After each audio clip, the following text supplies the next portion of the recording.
I think we are gonna begin in a few minutes. We'll give it like 2 or 3 minutes or so. Um, just make sure that you join the Joern.io Discord channel. The links for those are already on the NotSec workshop channel and they're pinned. So if you go to the pinned messages on NotSec workshop channel, you're going to see the links to the Joern.io server, and especially the Query Corner channel, where all the questions and answers will be handled. And at the same time, we have the workshops repo. So go to the repo, you're going to see these slides that you are seeing right now, and proceed to slide 2 and 3, which explain you how to set up your system, and at the same time some resources that you would need and your machine requirements. So those are some things that I just wanted to say beforehand. We'll give it a couple of more minutes and then we are going to begin. Yeah, I just posted the Discord link on the Zoom chat, so you can just follow that link and that'll take you to the particular Discord channel that we're using.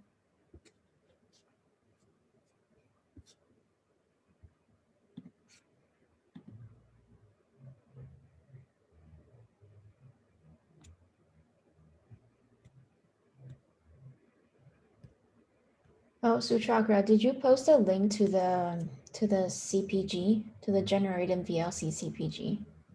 uh, I didn't post the link. Actually, I can post it right now. People may be needing that as well. Good idea. Just give me a second.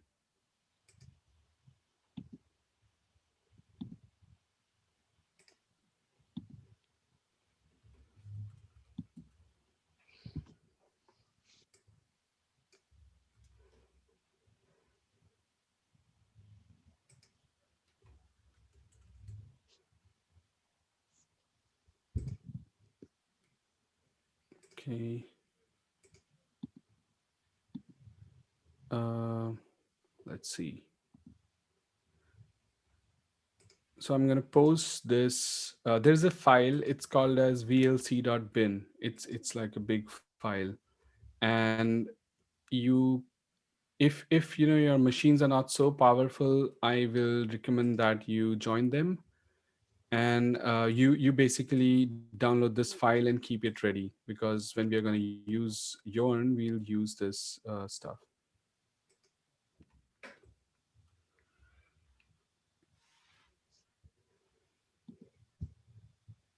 Mhm. So I think 2 more minutes, and I'm going to repeat the instructions that I gave, because I see a lot of people are still joining in.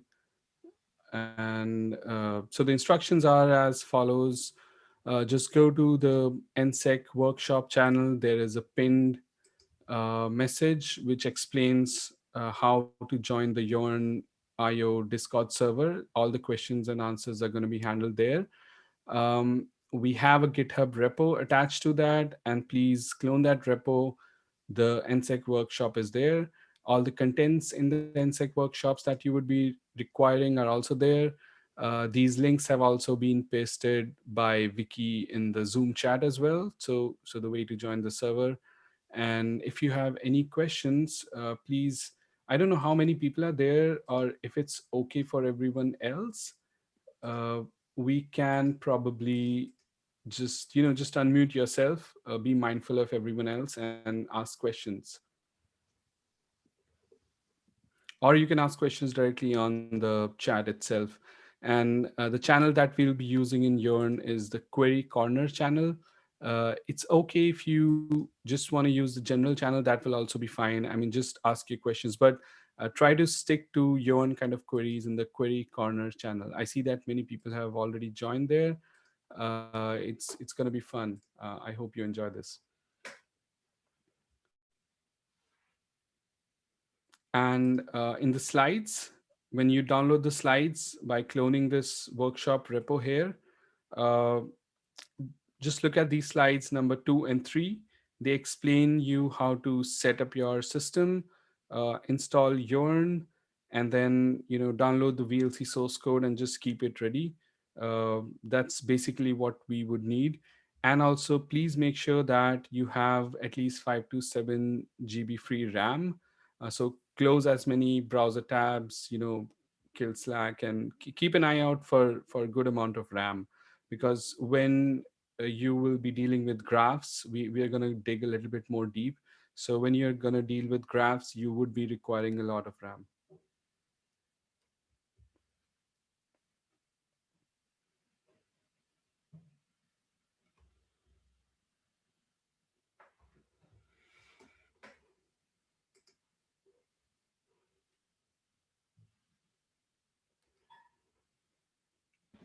Okay, Suchakra, you want to get started? Yes, let's get started. I'll also start my video if someone wants to see me. Okay, so let's begin from the first slide. I am Suchakra. I'm a staff scientist at ShiftLeft, and we have with me Vickie. Hey, Vickie. Hello? Yes, we can hear you. Hi. Okay. Hi, everyone. I'm Vickie. Okay, so what we're going to do here is we are going to build a static code analyzer. We are going to use a tool called as Joern as a foundational tool to build that static code analyzer. And before we go all the way towards the end, we will begin with very basics. And the first part of the workshop will be a lot of theory. And some of you may enjoy it. Some of you may just want to leisurely sit and watch it. And when we are done with the theory, it sets up a base for us to understand what we are actually doing. And I hope you enjoy. So again, just a reminder, this is the third time. Prep the workshop using slides 2 and 3. To download these slides themselves, they are in this repo called as workshops. And you can go to the 2021 NSEC and download these whole slides. You would be requiring these slides to run the workshop in parallel. So I just recommend you that you please download these slides, keep them handy on the side. All the commands that we're going to give, they can be copy pasted directly from these slides. You can run them and they will work. Another thing that we would require, of course, is this tool called as Joern. And this tool can be obtained like this. You just simply get the install script and run the install script. You can use sudo, or you may just use direct Joern install without sudo, and it will install it in the local directory and you'll work from there. So this installs it system wide, becomes very easy to manage. And then we are going to use VLC 3.0.12 to go through our workshop. This is the base source code we are going to use, and we'll find interesting things inside this source code, I believe. Recap of the machine requirements: please make sure you have 5 to 7 GB free RAM, at least 4 CPUs recommended. If they're not four, it's fine. It's just going to take more time when you work with the graph. Use OpenJDK 1.8. I believe these requirements were already sent to you yesterday, but still, if you have time, just keep on doing this while this whole theory session goes on for 15 minutes or so. Some important links: there are Joern docs here, queries are there, and the community Discord channel. Again, I see many of you have already joined. Most of the discussions are gonna happen in the community channel there regarding this workshop, and in the query corner channel. So this community group is here. Okay, moving on. So I'm Suchakra. I'm a staff scientist at ShiftLeft. I did my PhD from Polytechnic Montreal, and this is something about me. You can catch me on Twitter at Texology, and this is my email ID. And Hi, everyone. My name is Vickie, and I'm the developer evangelist here at Shift Left. And you can follow me on Twitter at VickieLee7. And I was a web developer by trade, and now I'm a penetration tester and lone hunter. And it's good to nice. be here. Yeah, it's good to be here, and we have some relationship with NSEC for quite some time. I mean, I used to live in Montreal, so it has been a conference very close to my heart. So I'm really excited to do this. Okay, a little bit of pep talk before we begin, just to set up some stage. So, why you are probably here? You may have the following questions. Either you just want to go to the depth of code and understand what computer programs are, how programming languages work, or you may know some bad coding practices, and you may know some bad coding practices, and you would want to mass detect them in large code bases. So you know that I have a function, it should not be called under this context, and then instead of manually going through all of that, you would want to just mass detect it in very big code bases that you have. And you're trying to find something like that. It's a specific ask, but it's a very repetitive asks. And then how do static analysis tools which are there in the market, how do they work? So just to understand them, and can you create your own custom tools because they are not fulfilling what you want to do. And the kind of people who would probably also be here are those who have worked somehow with interactive debuggers. You have used gdb, rr, or used some SaaS tools, or sometimes you just hunt bugs by going through github, or browsing your code inside the IDE. So those are the questions you may be having, and we'll try to answer them as we go ahead in the workshop. So what you're going to learn today, so what you'll become by the end of the day is hacker man. And jokes aside, you're going to gain the ability to find vulnerabilities in big code bases. That's why we have chosen VLC. We'll do some interactive code analysis and interactive exploration of code. And we'll convert your manual coding steps or the vulnerability types, vulnerability hunting, ideas that you have in your mind to automated steps. And we'll do those automated analysis. We'll stop the reliance on vendor SaaS tools. And if you imagine that I'll press a button, I'll get thousands of results, and I have to go through them, and these are the truth. That's not true. We'll try to make sure that you don't rely on them, and you're proficient enough to build your own tools. Understand how your code is structured, what are the external libraries which are there, what are the internal libraries, etc. And probably you'll also gain some proficiency in Scala, because our tool, the Joern tool, is built on Scala. And so something more about interactive code analysis. Fabian, my colleague, used to give this line to me. He used to say, "Each program is its own universe, and hacking is about exploring, documenting, and exploiting its rules." So it's not just about pressing a button, getting some results, and we can proceed on.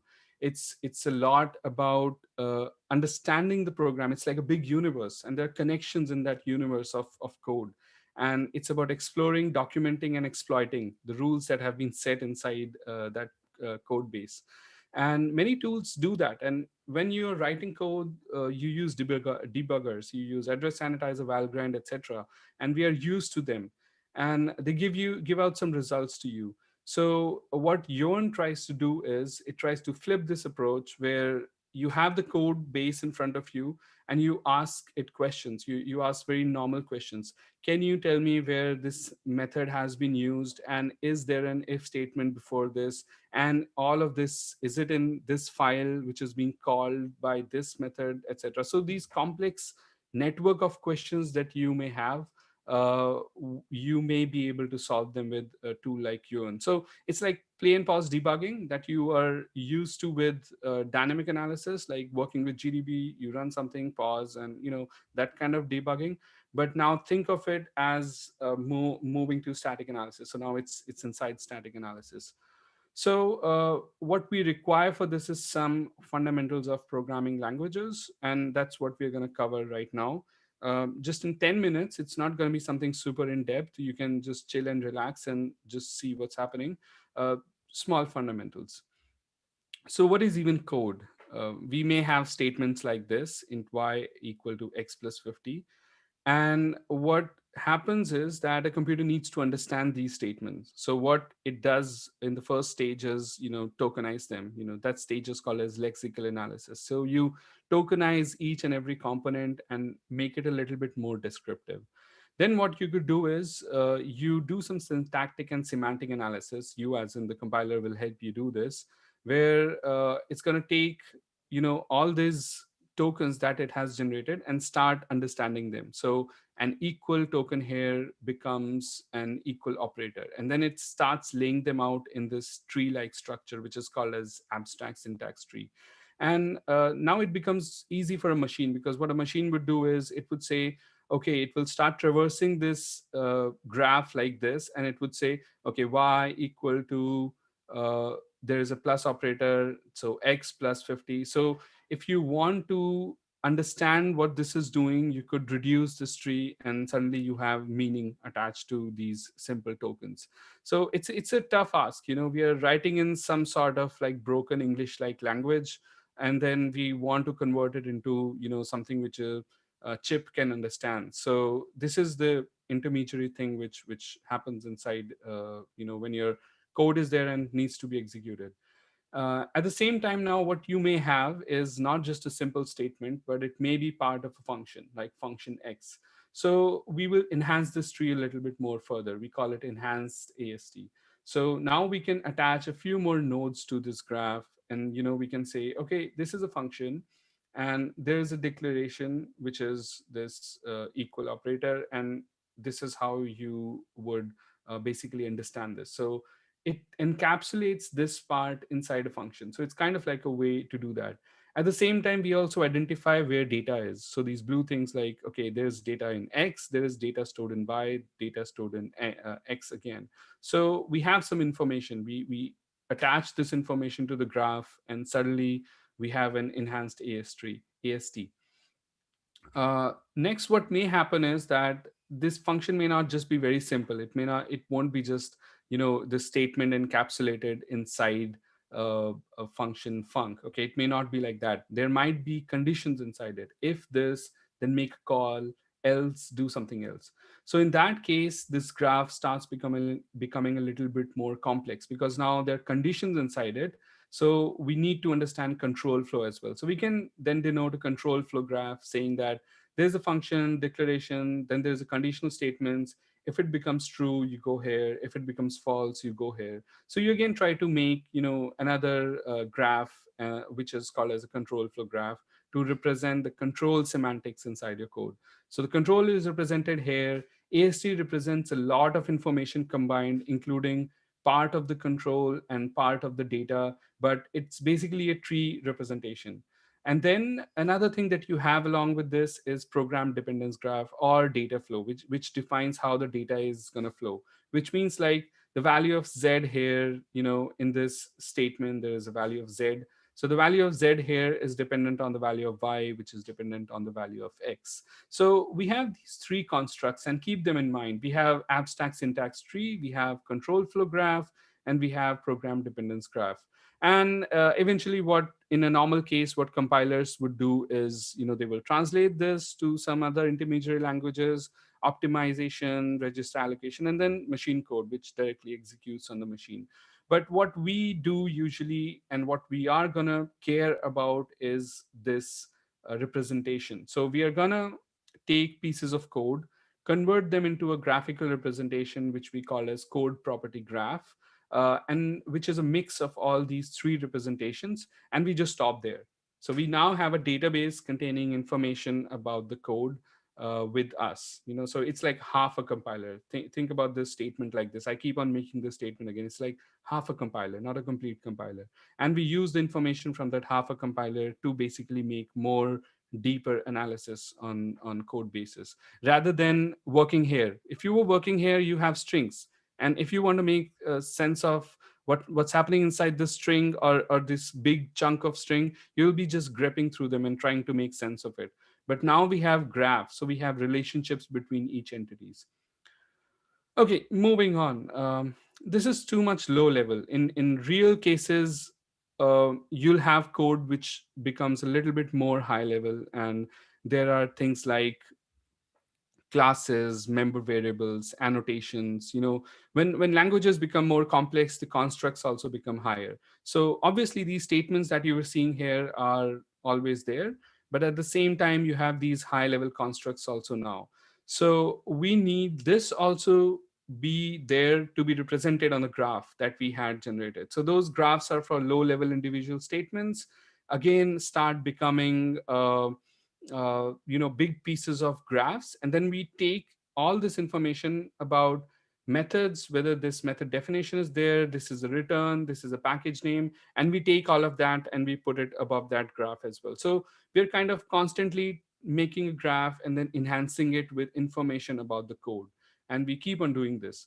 So, and this helps us give information about what's happening at a higher level in the code as well. We saw lower level stuff, and so in higher level you could say that there's a pie class which is defining a method foo which calls a method bar, and the pie class is inherited from a recipe class, and this method, the m bar method, is defined in some other class which is inherited from some other class. So there are a lot of complex relationships which are there inside the code in terms of hierarchy of classes, in terms of hierarchy of types, in terms of how methods are called between each classes, between different elements, even like files. So we have all these relationships there.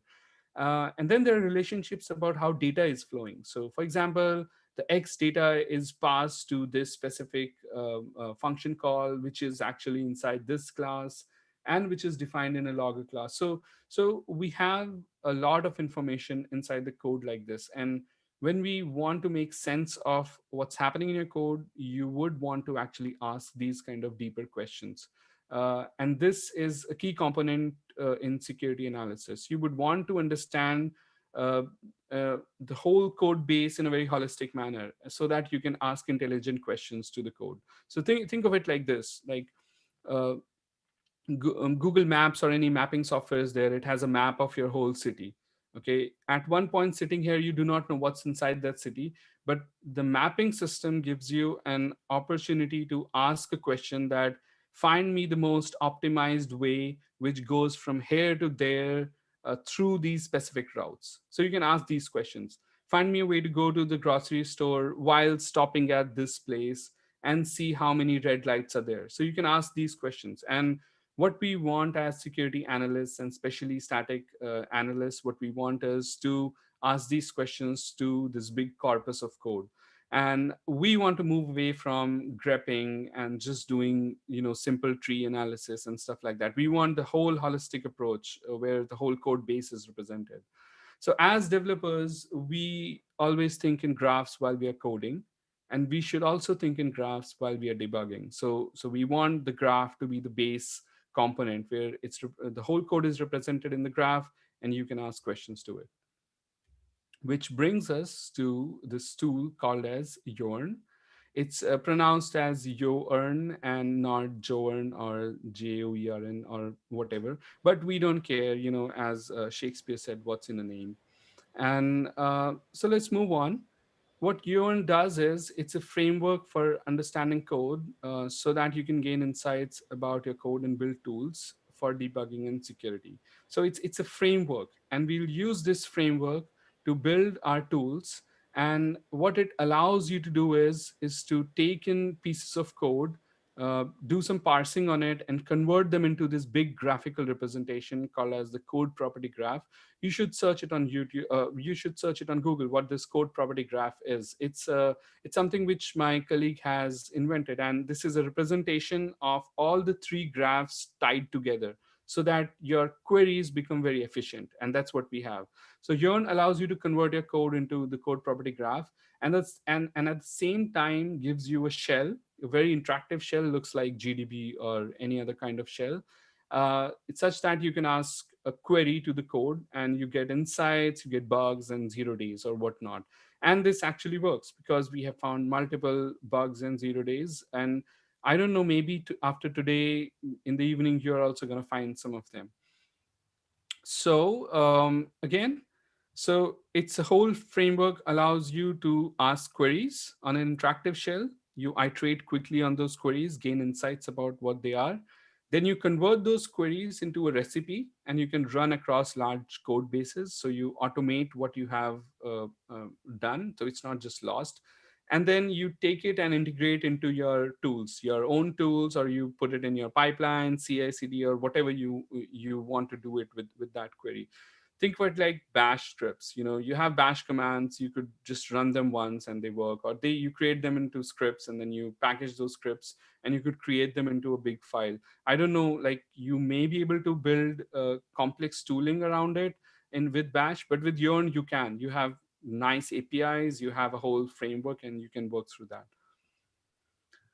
Okay, so before we go ahead, we'll take, a 3-minute break, maybe 2 minutes. So if you have any questions right now, please ask them here in the query corner or in the chat here, and Vicky and I would be able to help you.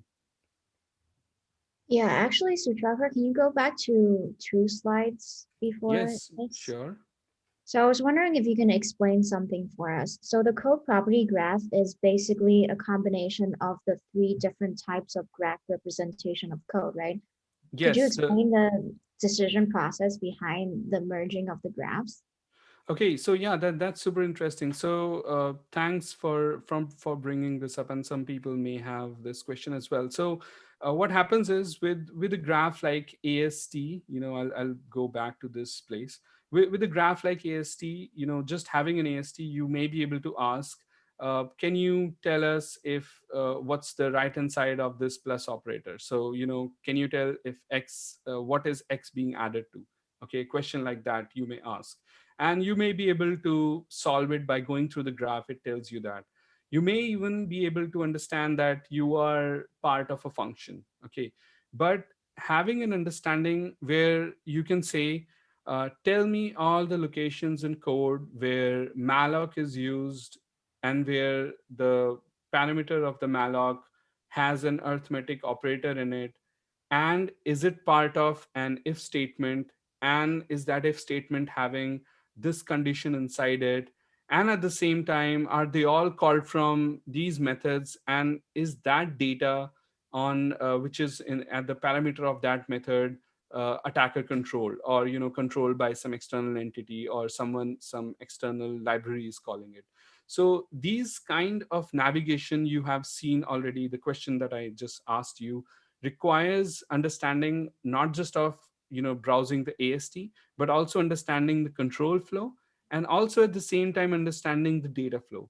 So a joint graph representation asks you to allows you to ask these questions, ask these complex questions in just one go. You don't have to rely on, let's do a separate data flow analysis, let's do a separate control flow analysis. You could do all three together. So the questions become more rich.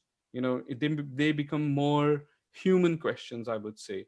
And rather than writing something to navigate the graph at scratch, you could convert your human kind of question very easily to this. Right. Because I think that code analysis based on primitive graph representations of code like AST already exists, right? So I was just wondering how, this process is different. Yes, yeah, there are many connections in the graph. So as I was explaining, the a statement like a call to string copy, call to malloc, we would know who is calling that thing. So that's a control flow representation. But at the same time, we also know that what are the data inside that malloc. So what was the argument of it and where it is coming from. So these linkages are all there in this single graph, and it allows you to explore those linkages rather than just going through the AST and trying to do regexes over the AST. So instead of that, we have like a complete representation. Right. Okay, so I think let's move to the first module. We are already quite progressing quite well. So let's do a quick start. I'll bring this thing up here, and we have our Joern session here. So the first thing that we will do is we'll get uh, this simple piece of code. This is just to kind of like get into the mood. So we'll just get a small piece of code. It is called as thttpd. It's a small HTTP daemon.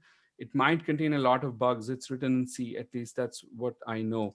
I have used it before for demoing some performance analysis things, but this is the first time I'm doing some code analysis with this. So I have this code with me. It's in THTTPD like this. So what we'll do is we'll start Joern, and if the Joern installation is done, if anybody has a problem in installation, or you want to take a pause or something, just please ask questions in Query Corner or on the this Zoom chat, and we are here to help.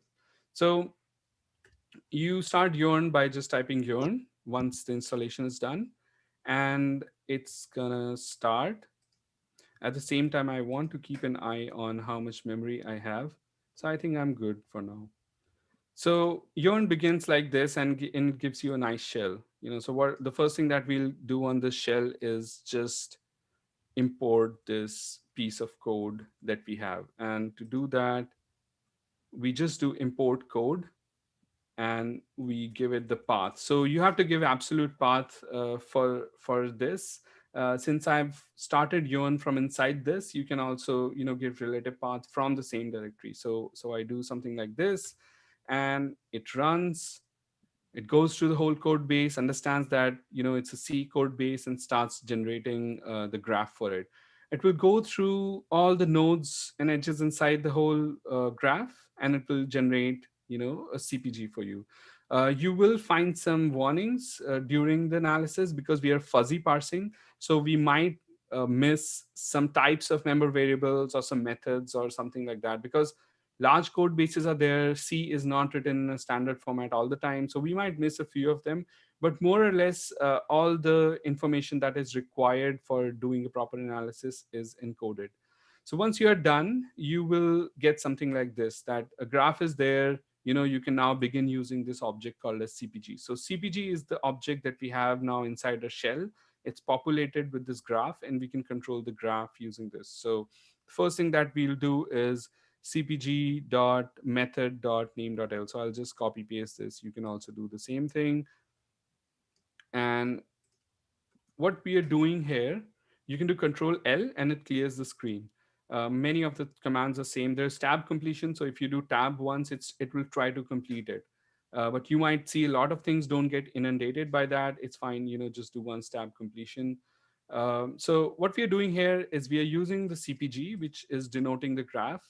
And inside the CPG, we ask the graph to give us all the methods. So we get all the methods, and then we tell the graph, give us all the methods which have handle in their name. So we have a regex pattern here. So all the methods which have handle in their name, and then give me a list of all those names that you have found out. So it's trying to kind of think of it as like traversing the graph, reducing at each dot here. So think of it as like that. If you are well versed with Scala, you might understand what's exactly happening here and what we are getting it. But if you're not, don't worry about it. Just think of it as each of these steps are returning you something, and then you pass it on to the next. So the graph gives you the methods, all the methods, and then you try to filter it by this function called as name. And then you again pass the values of the methods which have been filtered, get names of all of them, and list them. Dot L for just listing. And so the moment you do this, it runs through the graph, finds out all the methods which have handle in their name, and just lists them. Now you can do a little bit more complex stuff, where you try to look for the methods string copy um, inside a graph inside your graph, and then try to find what are the callers, and then get the names of all those callers. So give me all the string copy methods inside the graph, and then find out the callers of all of them, and then give me all the names of them. So you do that, and so these are all the methods which are calling string copy. Make sense so far? No response yet. Again, just reminding, you can unmute yourself, say yes or no.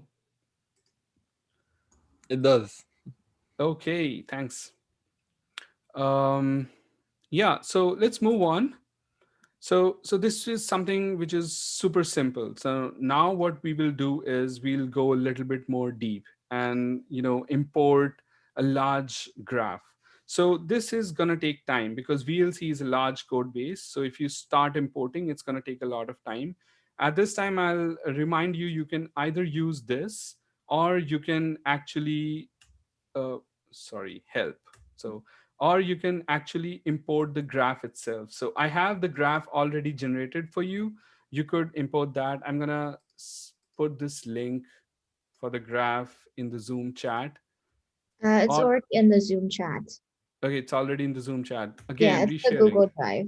Yeah, it's the Google Drive link. It's like a 320 MB graph. I had asked you to download this. So if you want, you can begin the generation of the graph. If you do not want to generate the graph, you can use import code and instead of import CPG instead of import code. So what I will do is, let me check my workspace. Okay, I think I have the VLC graph loaded. So by doing workspace, it tells you what you have been using in the workspace. So we just currently did import code of this. So it shows that you have a base graph ready for this. And for this, you have, and this is open right now. Okay, so since I already had this graph, what I'll do is I'll do open, and I can specify the name of the graph that I already had on my system. So on your system, what would be happening is you would be doing something like this. You will do import, okay, inside your, not here. So you'll be doing import CPG and then path to vlc.bin. Okay, so the moment you do, you are gonna reach almost this space, at this level where I am, which means the graph has been loaded. So you're not generating it right now, but you have already loaded it. If you want to generate, you again do the same thing, import code, and then you do this generation of the graph. So as you are seeing in the slides, so you do the same thing. And once it's done, if you are doing this part, which means importing the code directly and not opening the binary as I have explained to you, it will take time. It will take like 10 minutes. At least it takes 10 minutes on my machine to generate the whole graph. So we'll pause for like a few minutes here. And if you have any questions or you're still generating the graph, just let us know. And if you have other questions, let us know as well. We'll try to help and solve them. Right. It's very important to get this step ready before we move on in the workshop because every command that we will run later depends on this step. Yeah. So we'll wait for everyone to at least have the graph ready with them. So load it at this stage where it says that okay, you have the graph loaded. It's ready now. Let us know if you have any questions or you run into any errors. We can troubleshoot it together. Yeah. And there are people on the Query Corner Discord, developers of Yarn as well. So all of those folks are there. So you can ask questions there as well, and they will be willing to help you.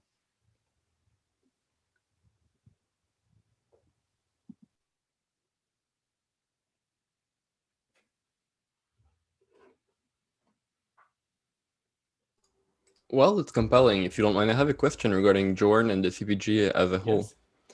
I know that you support multiple languages, and they're all compiled, from what I understand, to the same CPG.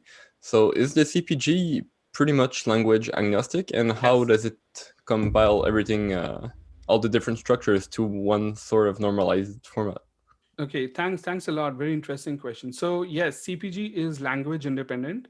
We have nodes inside the graph. I will actually try to bring some structure of the CPG. So everything is open source. I'll give you links to the specification of code property graph as well. Just give me a second. I'm trying to bring up that page. Code property graph. Okay. Okay. So yeah, so the CPG is something like this, and whole specification as well as an implementation of the graph is already open sourced, and you can go through this. Uh, as you can see, so for first time users, we recommend building Joern and understanding Joern. But there are all the structures, which is like the methods, uh, the methods, the call sites, the the methods, the call sites, the data types, which is type declarations. And all of these nodes are already defined and they have information inside them. So there's one example here. So type declaration is like foo. So there's a foo type and it is linked through AST. It says that, okay, there's a member variable, so it's of the member type, and it contains some information about the member. And then it also contains, this type declaration also contains a method, and the method has a name, and it has a full name and location, line number, etc. So the graph contains all these nodes connected through edges. Make sense? Just like that, we have here a call. So there is a call which defines a call site. So it says that this method is being called at this specific call site. There's a name for this method. And this is then associated with the full name to the method node as well. And this method node is the definition of the method, where the method is. It will say, okay, this method is inside this, it has this specific text, etc., etc. And it is basically being called at this call site. So this way we link all the calls to the methods, to other identifiers, and to all the other nodes which are there.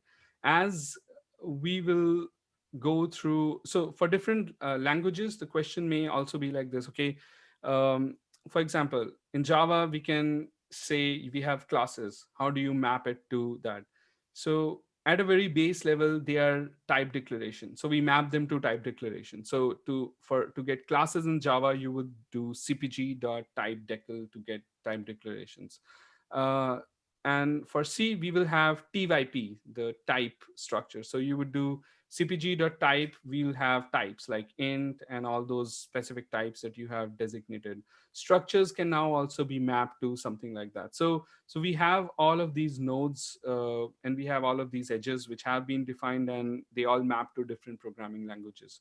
So in JS, for example, if you have anonymous methods, which is a new kind of constructs, not in other languages, they will be called as methods. Their name will be just like an arrow function, and then or their name will just say anonymous. But when you get the full name, it's going to say that it's the first anonymous function in this file.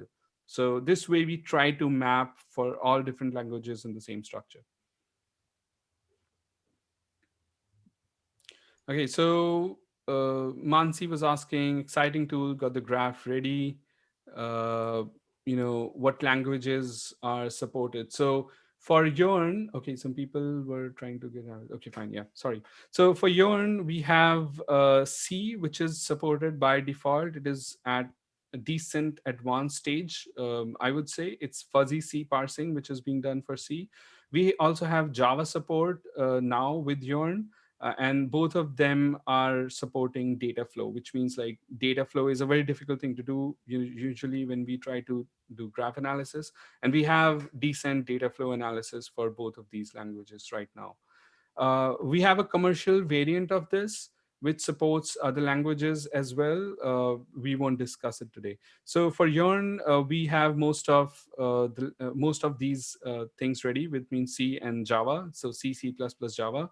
There is very initial binary support as well. I don't want to spoil anything right now. It's gonna come in soon. It's via Ghidra. And then we also are coming up with PHP support. So it's all a community effort, it's all open source, so people are generating this for different languages now, using this as a graph structure.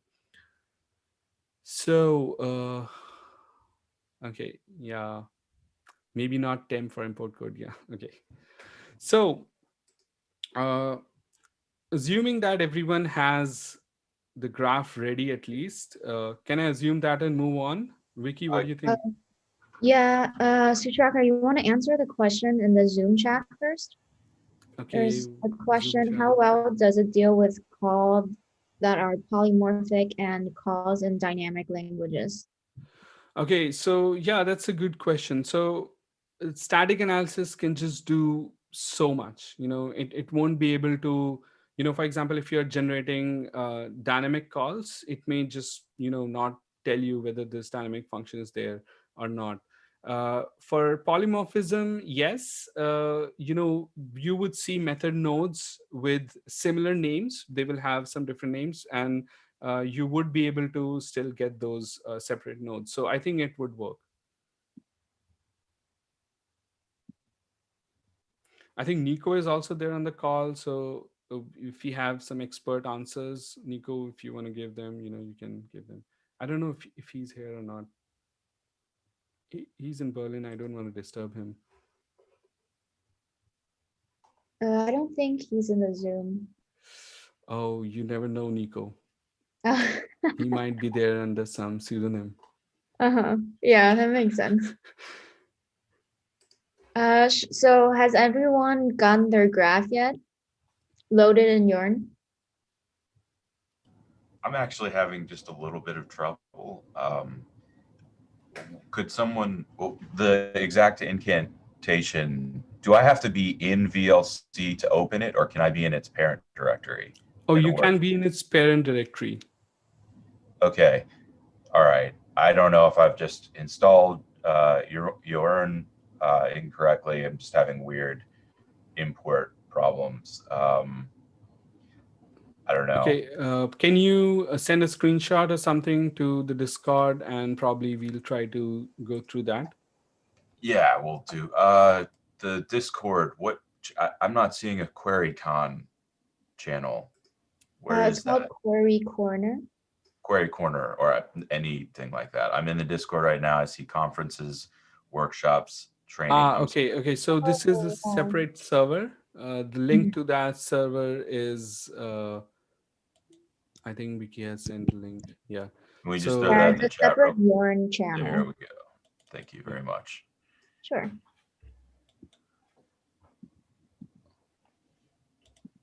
All right, I will sort my stuff out as I go. Please don't wait for me. But I read some of the slides last night, so as prep, so don't feel the need to wait. Okay, thanks a lot. So I believe we should proceed. And even if you are able to do like half of this, or it takes some time, don't worry about this. Do it at your own pace. All the instructions are there. They are tested, so this will definitely work. And if there are questions, the channel is always open. You can come in the Yarn Discord and ask questions, and we'll be able to answer them. Okay, so moving on, we have the VLC CPG ready. So there are some tools in the CPG by default. So, and you in due course of time, when you become advanced enough, after a few months or something, you may be able to write these tools also. These are basically what we call as overlays. So if you run these tools, they enhance the graph a little bit. So what we'll do here is we'll run this one basic enhancement over the graph. It's called as OSS data flow. And we will run this. So run.oss data flow. And what it's going to do is it's going to do basic data flow analysis over the graph. Okay, so my graph already had that. For you, it may take some time when you try to run this. So um, it will do some enhancement over the graph where it tries to connect various variables and relationships between the variables in terms of data flow. So where is the data coming from for this variable X, and then going all the way up and going all the way down, and also at the same time identifying interesting sources, interesting sinks, and then tagging them and saying that, okay, this might be an interesting source, we should look at it. This might be another interesting source, this might be a sink, and we should tag it. So add some small tags to them, and at the same time doing a proper data flow analysis over the graph. So before this stage, it's just the basic graph. There is AST in it. There is very less data flow tagging done, but we have this open source data flow which links all of the variables and data flowing inside those variables properly. So we run this, and then please do save. So once you do save, it saves the graphs on the disk, so that you don't have to spend another 10-20 minutes doing this. So save is important. Please do the save.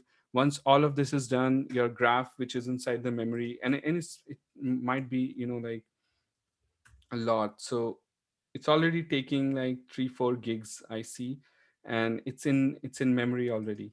So you won't have to do it again. So if you do the save, so just make sure that you save the graph.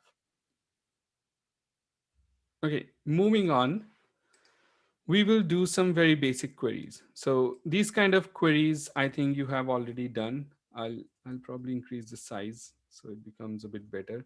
So our graph is ready. We have the CPG ready with us. Everything is fine. We need to reach this stage. And once that's there, we start asking questions to the graph. And then we say, okay, give us all the methods which have parse in their name, go through them and just list them out. And it ran and it listed out all these methods which have parse in their name.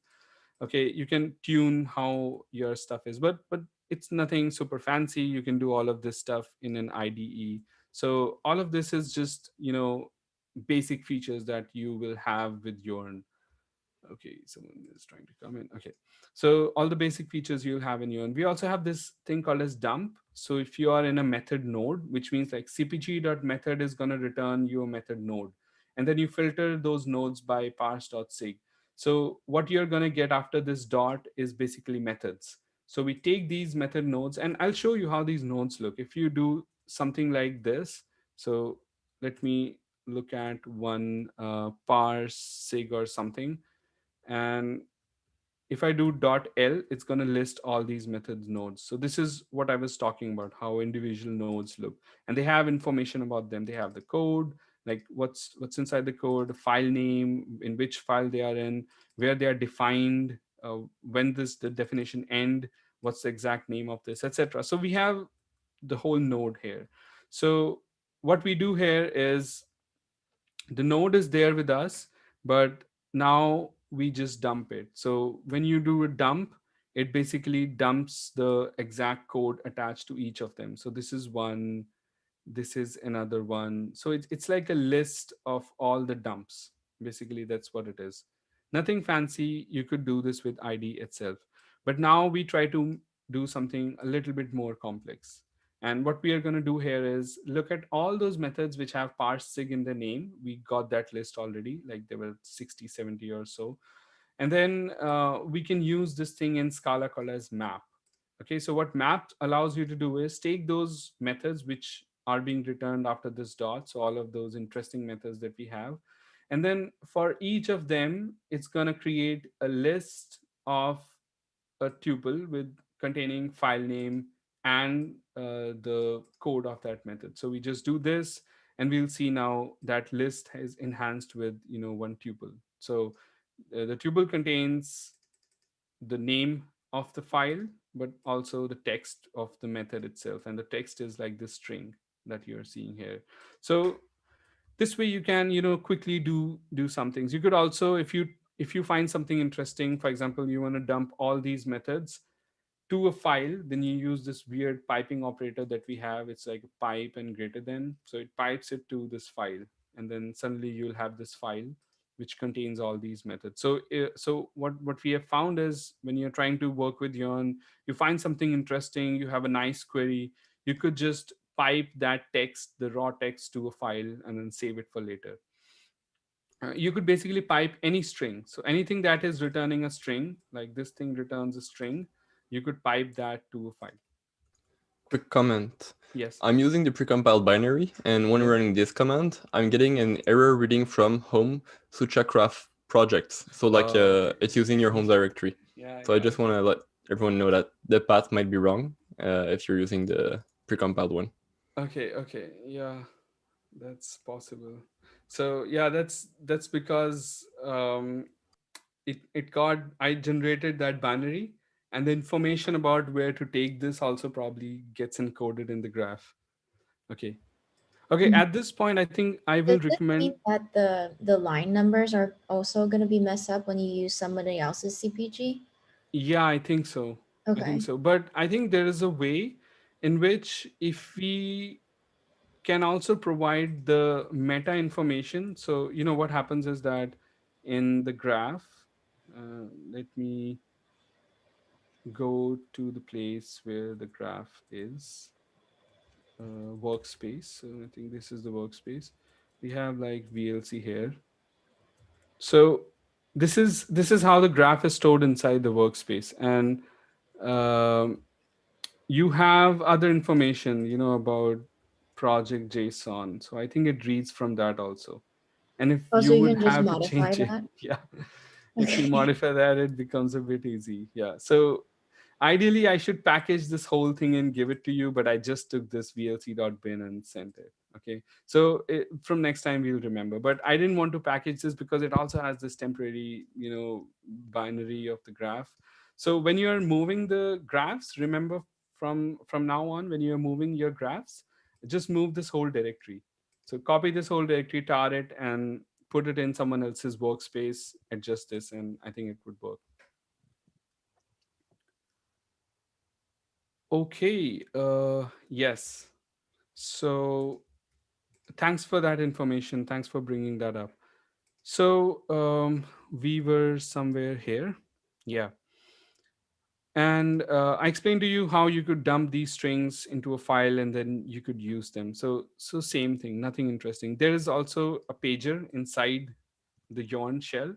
So if you have some commands and it's outputting like long bit of text, you could just do browse, just like you would use it. So it opens this up in a pager, and you can browse through them, and then you can do q and it quits back. So it's using actually the system's pager. So it's straightforward, nothing fancy there. You could do all of this stuff in an IDE. So we have not really reached nirvana at this point. So still, now we'll start going a little bit more deep and exploring links. So what we'll do is we'll look at one specific method, and we'll try to find out all the local variables inside those method and then list their names. So this is exactly what was happening somewhere here, where you have a method, and that method, okay, there's a type here. So is there a method one? I guess not. I didn't create that. So if you had a method node, a link to that method node from a local variable, and then so we have those links. So what we are doing is exploring those links. So for this specific method, and maybe we can dump this method to actually see if this exists or not. So for this specific method, we can actually see that there is I read local variable which was defined somewhere here. So we have this information encoded in this. We can go and do some similar stuff that we were doing before, where we look at this specific method, we take its location, and then we map its line number and file name so that we can get information like that. Standard stuff, nothing fancy. Now we go a little bit more deep. We saw that local variable that was there. So this is the same as what we had before. Look at the method, inside this graph, find out what local variables are there, get the types of those local variables, and then list them. So we suddenly see that we can actually get the size also. Okay, yeah, that's the path issue that's there. Okay, so yeah. And now we can do some more stuff where we actually want to look at all the outgoing calls from inside this method. So there's a method parse public key packet, and it has calls inside it, and we want to list those calls. So it's as simple as just doing dot call and then getting the names of those calls and just listing them. So we see there are a lot of these calls here. Okay, so you can now see that operators are also calls for us. Why? Because an assignment contains is essentially a call with arguments of a left hand side value and a right hand side value. So it's again a call. So we call all of these as individual call sites. All of the operators are also call sites. You could maybe filter them out by doing something like this: dot call dot where not, and then, or maybe call dot where not, and then you could do underscore. So this returns a call, and now you're adding a filter where the name is not an operator. Okay, so we'll do something like this: star operator. Okay, name.l, something like this should work. Okay, so now what we have done is done some basic filtering where we looked at the calls, but now we filtered out the ones which have operator in them. So these are like the real calls which are happening inside this method that we were discussing. So like read MPI calls and mem copy, these calls which are happening. So we removed all these calls of equal to operator, of incrementing the operator, this operator. So we removed all of them and we get like the actual calls now. Okay. Moving on, we can also not just find who this method is calling, but who was calling this specific method as well. And we can actually get that. So parse public key is calling this. And then we can go one level above and we can say caller. And then now we know who is calling this parse public key. And then we go one level above, we can say caller, and then we can keep on going and trying to find out who is calling, this specific method. Okay. Now this becomes a repetition. So what can be done is we can use repeat constructs which are there. So we could do something like this: cpg.method.name. So we get that method, and then we repeat caller, caller, caller, caller, caller, and every time we are repeating it, we emit the name of who is the caller. So we do something like that, and this is basically a control flow. So we can see that this was called by this, was called by this, was called by this, and all the way to the main. So we see a direct call chain from here to here, something like that. You could do the reverse also, where you try to find a method and then trying to find who all are they calling, and then trying to get a list of it. But as you can see in a graph, if you go from top to down, and then there would be so many branches, and it's going to become very expensive, to traverse all those branches and list all of them. So we do the reverse. We are trying to go from down to up. So down to up flow is usually easy because they're direct simple callers, a small set. But if you go top to down, it's going to be very deep because there will be so many callers coming from a high level. But you could try that out. So for example, if you try to go from download key, the next query which is there, I don't want to run it because it's going to take time. So if you do the next query where you are trying to get the callies of download key all the way until you reach public key packet. Okay, until you reach this, if you try to do that, you'll get a big list, because it's not going to give you the straight list, but all the possible ways in which you could reach that. So that's also something interesting. So this is repeating your graph traversals. So now it's become interesting from just searching the graph for certain methods, searching the graph for certain call sites. We are now able to link them together, navigate the control flow, and navigate the AST a little bit, find out things like that. And that's what we are going to do in the next. So for example, let's try to go think of this through in another way, where we are now trying to navigate the types variables and understand how filtering could be done. So we try to look at the types which have VLC in their names, and then find all the local variables of this type. So it's running through the whole graph. So there are all these local variables which have a type which starts from VLC underscore. And these kind of things are interesting because these are user defined types. Okay, not primitive types. So since they're user defined, we do not know what might happen to them. Mhm. And that's why it's interesting. They start narrowing down your analysis, your manual part of the analysis. And we go a little bit more deeper, and then we map and create a map of the name of that type, and at the same time create a name of the member variable of that type.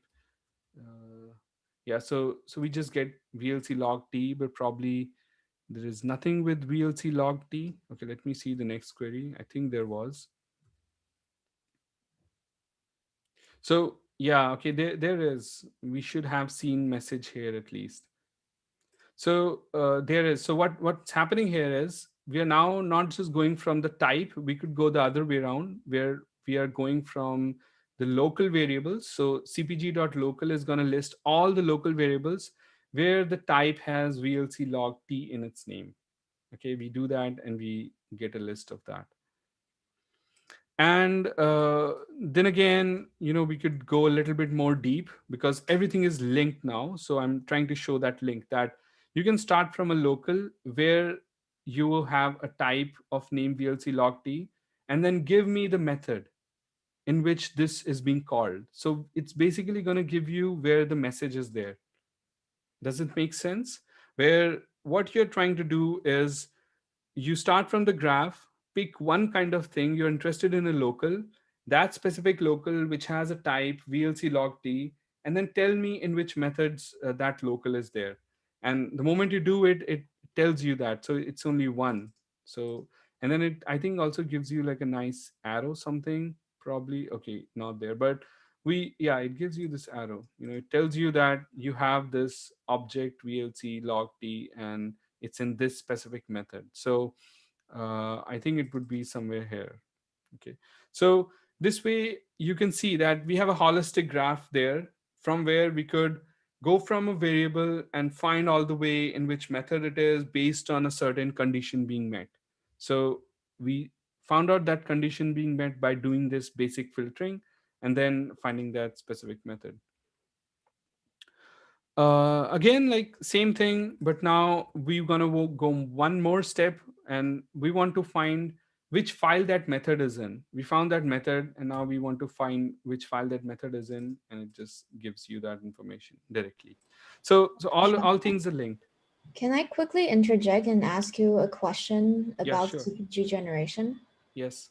So people are getting this warning: member access linker cannot find type member. Does that affect the CPG generation, and will you still be able to perform analysis? Yes, they would be able to perform the analysis. So again, I had explained this once. I'll remind this again. So what happens is, uh, there are multiple ways in which code is written, and the graph generation is fuzzy in nature. So it will try to cover all those cases, and in some cases you might miss a few things. So for example, in this case, it was able to find the member variable, but it could not 100% tell what type it is. So it's not going to stop the graph generation, it will just proceed on, but you may miss a few things. And it's fine, it's not a big deal. If you ask me, like it's not a very big deal. You still have a lot of coverage which is there inside your graph. Okay, I thank think you. I think NY0 had asked this. Yeah. Okay, so let's move on. We can do something more interesting with this as well. So since we know about methods, we can go inside each methods and then filter them by those methods which have more than 4 parameters. Could be interesting to list things like this, like these methods have more than 4 parameters. So again, stuff like this gives you a little bit of more information about code complexity. So here we have methods, and we are filtering them by those methods we have which have more than 4 control structures. So if you have more than if 4 if statements, it will list all those methods which have more than like 4 if else statements. So things like this. So it's a way in which you have information about ASTs, and then you have linked them to a specific method, and you can ask these in-depth questions to the whole code base. And for example, methods which have more than a single return, okay, those can be interesting, and people have asked us this question. I'm concerned that there are many methods which have more than 2 returns, or which have more than 3 returns, and the returns are of this type. I want to find all of them, so all the locations. So any kind of code violation, you can map them out to these queries, run these queries, boom, you get results. And then sometimes if there are more results, you'll triage them. Sometimes you just get targeted results. So same with this, we now actually are able to just touch the AST, raw AST, find out all the methods which have more than one return statement, and list all of them out. So things like that. So code complexity, going through them. This one is interesting, which I like, which basically is going through each method and then filtering out those methods which have for, do, or while in control structure, and for more than four of them. So there are more than four for control structures inside that method. So it goes through all of them and then it lists all of them. You could even, find complexity in terms of depth. So you could look at the control structures. It has more than three deep control structures. So there is if, and then there is another if inside this, and then there is another if inside this, there is another if inside this. So you could even find out all these methods which have nested, if else's up to a given depth that it should not have. So, coding practices and stuff like that. We have still not touched security. It's still like something super basic at this time, trying to find code complexity and also trying to understand that we can navigate the code like this. Now let's go one step, further. So the graph maps something which is called as external, and it tries to give you all the methods which are external, which means like if you have done stdio.h. So the methods called from the standard input output library, these are external. And what we can do is we can filter only those methods which are not, which you have not written and they are external, and then just list them out in the whole graph. It's going to take some time. So these are all external methods, and they also give you, a good point to start investigating that, okay, this is something which we didn't write but we are using from different libraries, we should investigate them. So this is also something super nice. Okay, so let's stick to some single stuff here. So we'll stick to, for example, trying to find all the call sites which have string in their name. It runs that. We have string compare and all that stuff. Nice places which you should look into. But you could do this with an IDE. Not interesting. But now this is interesting, where we try to find out wherever string is used and in all the methods in which it is being used. So these are all the places in which any str kind of thing is being used. Okay, and what we will do is we will now go a little bit more further, and we'll try to find all the places where sprintf is being used. Look at its second argument, and that second argument should not be literal. Okay, so there's literally, in fact, just one place where sprintf is used, and sprintf is used, and it's not a literal. Everywhere else, it's probably a literal. So it's an interesting place. It should not be there, which means somebody else is controlling what comes in sprintf. So an interesting point to look into, and then we could actually do something like this. Okay, I think I forgot method. Maybe it should be. Uh, So we get the call site, and then we should get a method from here. What does it give? Uh, okay, just give me a second. Oh, it's not filter not, it's where not. Okay, so this just make sure that this is not filter not, this is where not.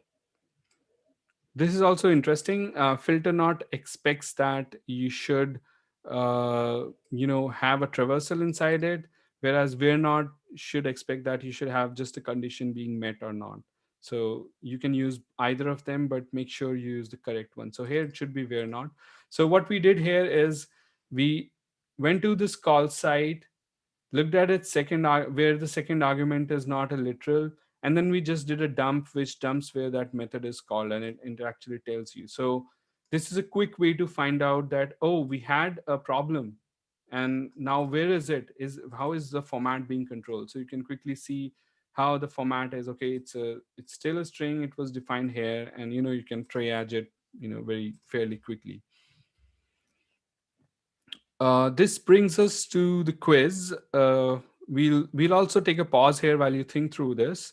We do a quiz where we try to create a query that finds a recursive function. So think through this. Don't go to the next slide. Don't look at the answers, but think how you would create a query that finds recursive functions. Try to think through it in like a normal human language, and then see how you could map it down to something like Scala, or the language that we are using here, the query language, which is actually 100% Scala.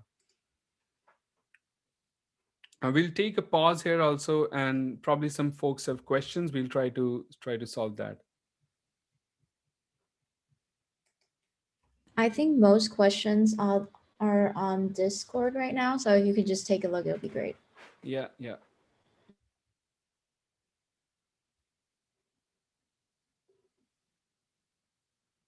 Okay. Yeah. So getting this error upon importing path. Let me see. Access denied exception. So. So just before you dig into that Mhm. screenshot, it's I somehow I borked the install, and I have Joern installed twice, and one of them is installed as root, and that one actually works, and the other install doesn't. And so right now it appears that it is loading the CPG finally. Um, Okay. so sorry for all. I don't know what I did. I did it like at 5 o'clock this morning, trying to set up for this, which is stupid. Okay, so I think it's also an indication for us. We should help a little bit more on how proper install should be done. Yeah, I think, yeah, probably this is what you must have done. The files that were created were controlled by root because you did like a system-wide install, and then you try to run it from your user. So I think that's what must have happened. Okay, and okay, Jay is asking something. Is there a plan to use some sort of compiler instrumentation while compiling, building a code base instead of using fuzzy parsing? Yes, there is a plan. One plan is just to go all the way to the end, which means binary. So, and then try to work through this. This is in process. There is Ghidra to CPG, which is being developed by Nico. And then I think there is also a plan to, so LLVM to CPG is open source right now. I'm not sure. Let me just check it. Just give me a second. Or maybe it's not. Just give me a second. Let me find out. So we did open source parts of LLVM to CPG, which allow you to basically take the LLVM IR and then convert it back to the graph so that you can explore that graph. I need to just find out if that piece is open source.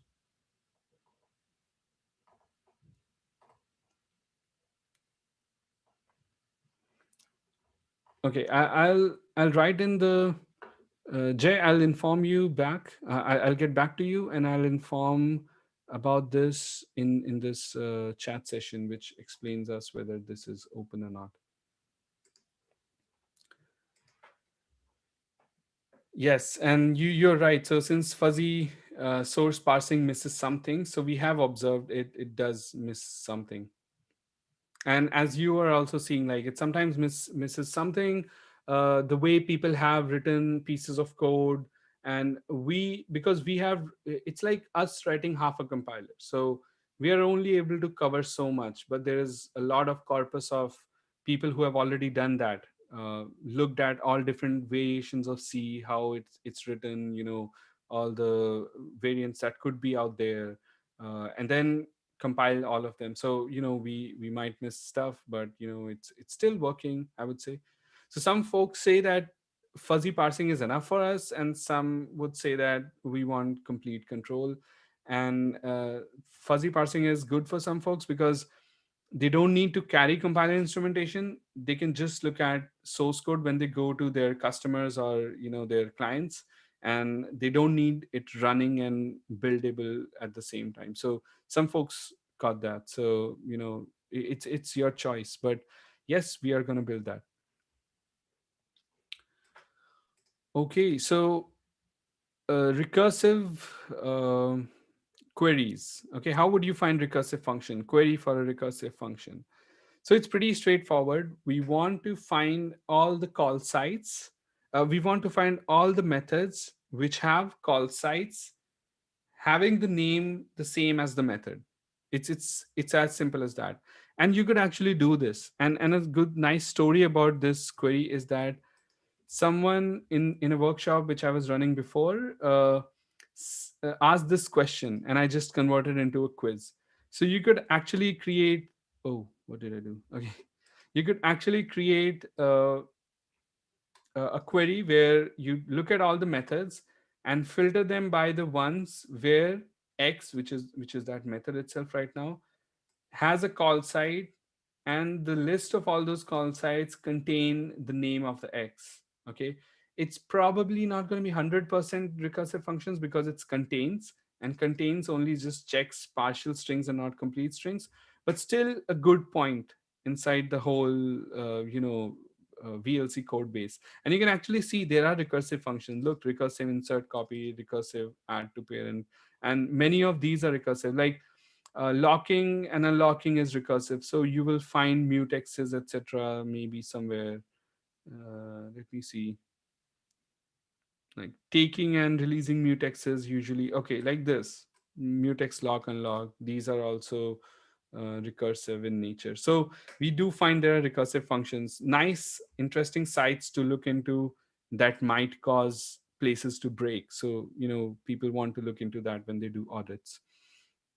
Moving on, we go to module 2. We can take, I think, a 5-minute break, and if people have questions, you can come back to us. We'll take some questions, um, and the questions will be on Discord, and here you can unmute yourself and ask as well. 5-minute break, but actually just give me 2 minutes. I'll move away from my desk and get some water. Vicky, can you please take over? Sure, yeah. Feel free to ask any questions while Suchakra is gone. And you can submit your questions to Discord as well. Let me just go through some of these questions right now.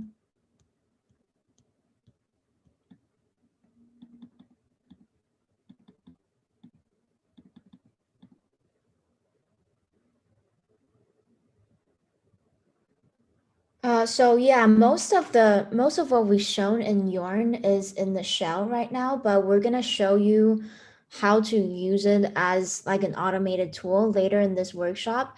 Joern comes shipped with a tool called Joern Scan, and it's actually basically like a pre-packaged Joern where you can put queries in the query database, and then you can just run the entire query database by entering the Joern Scan command.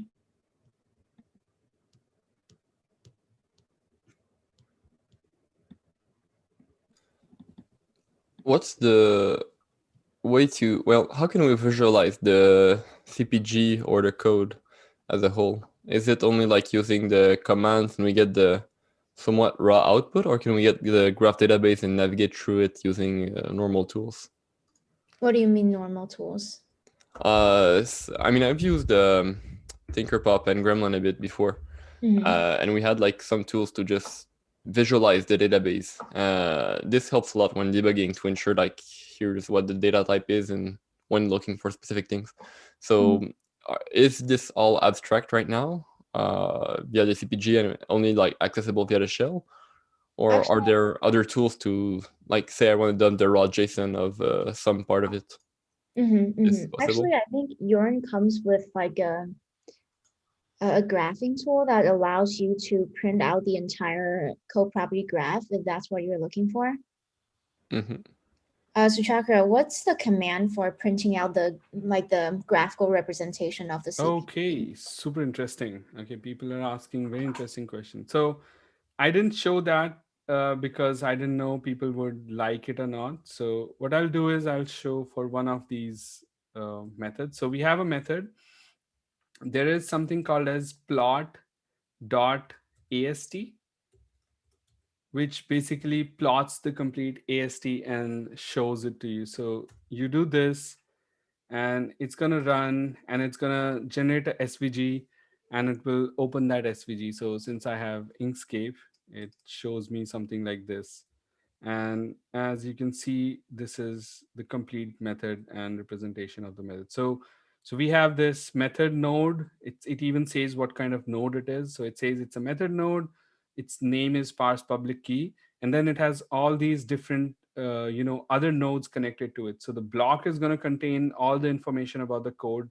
The params are going to be independent parameters for that method. So this method has three parameters, one method return, and the block contains everything inside this method. So this method also had, I guess, like an conditional statement, or no, yeah, it had a conditional statement. So there is a control structure. It says if control structure, and then if it's true, do this. If it's not true, do this. And if it's not true, what should be done next, and incrementation, so basically the whole AST. We have the whole AST, but as you can see, we can generate as many graphs as possible. They will look very complex. What we need is an actual query engine which allows us to traverse through this properly. And that's what we have here. But it's nice sometimes to plot the graphs to quickly see if things are mapped properly or not inside your code base.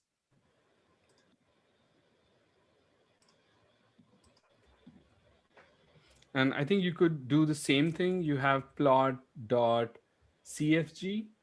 So it only prints the control flow graph. And then you have plot.pdg. It will print the program dependence graph as well.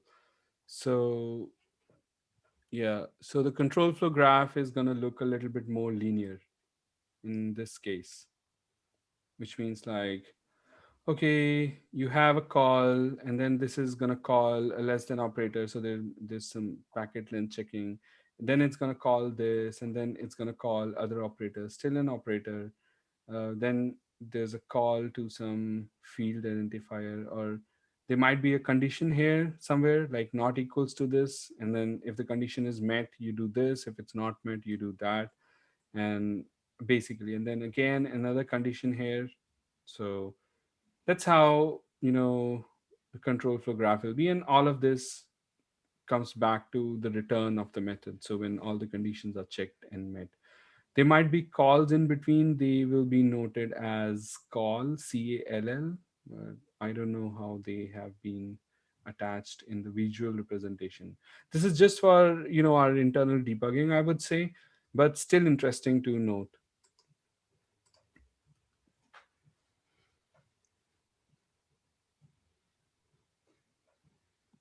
Okay, so let's move on. We'll do some security stuff, a little bit more interesting security stuff, and something which is easy to understand. So in the repo that you have, there is something called as alloc party. And again, you may use, I don't know where you have cloned it, but don't use the temp here. Just use wherever that alloc party directory is, and then import the code. So we'll import alloc party or something. Uh, it's nsec, and we import this, and it imports again. Some things are missed out. I don't know what got missed out. So some edges were not created for some nodes. It's fine, don't worry about them. So once you have the alloc party code there, I will also open the code here so it becomes a bit easy. Oh, uh,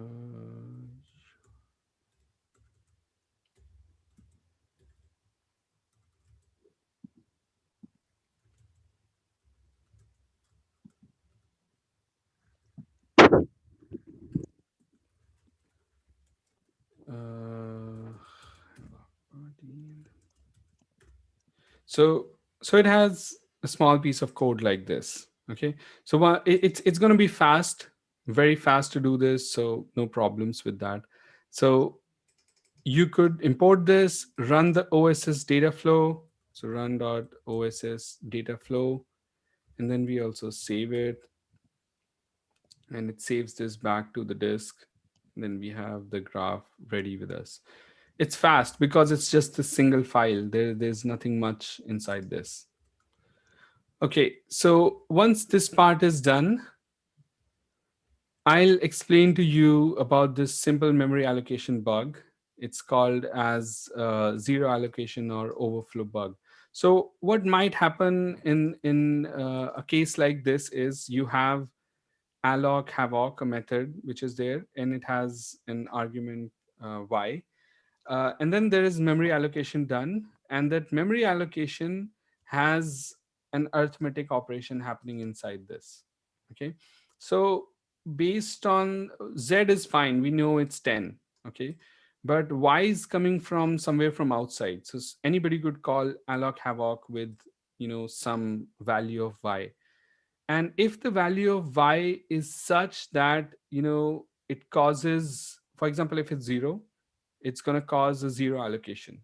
Okay, and we get basically a null pointer at x, and then we are going to use that. So zero allocated memory, we will use that. So it might cause a problem because this is dynamic in nature. And at the same time, what might happen is that uh, if it's, for example, half the size of max un 64, you might have an overflow. So if you have y into z plus 1, and like z, assume it's 2, so you just have an overflow. Or if y is max un 64, so suddenly it tries to allocate a large chunk, it overflows, and then you get left with less allocation. And imagine you start using this pointer at that time, it's going to cause bugs. So it's as simple as that. You might get into a condition of an overflow, or you might get into a condition of zero allocation. And it's not a joke, because this was suggested to us by some folks. I wrote some queries to get this, and then we actually found a bug and in VLC itself. So today you're going to see that exact bug which got found by this silly mistake of having an allocation which overflows and then getting used someplace, which definitely causes it to break. And with Joern, we were able to catch it. And I hope in your code bases also you are able to catch things like these. So we do the same thing, nothing fancy, but now we up this thing a little bit. So first, let's try to find out all the places where malloc is used. So call gives you the call sites. So all the call sites where malloc is, where the first argument is a call to a multiplication operator. So, and then list all the nodes. So we quickly get this location. If you run this for VLC, you will get all the results for VLC as well. And what we do is we try to find flows now, and this is the first time we'll do some data flow analysis, and you would also be able to do that. So we take all the methods which have alloc in their name, take all their parameters. So anywhere where alloc is defined, we are basically trying to find a parameter of any method which has alloc in their name, and then mark them as source. So this is how you mark them as source. You define a small function as source, and then we try to define a function as sync. And this is basically what we were trying to do, any sync which is malloc. So an argument of the call to malloc where the first argument of the malloc is containing a multiplication operator. So we mark them as sync. And what we are trying to do is find a flow from any method inside your code base which has alloc in their name, the parameter of that method, all the way to the parameter of a malloc which has multiplication as one of the other parameters. And then we try to mark them as sources and sinks. And then what we can do is we can do sync dot reachable by flows. So control and R also does reverse I search on this, so you would be able to get that.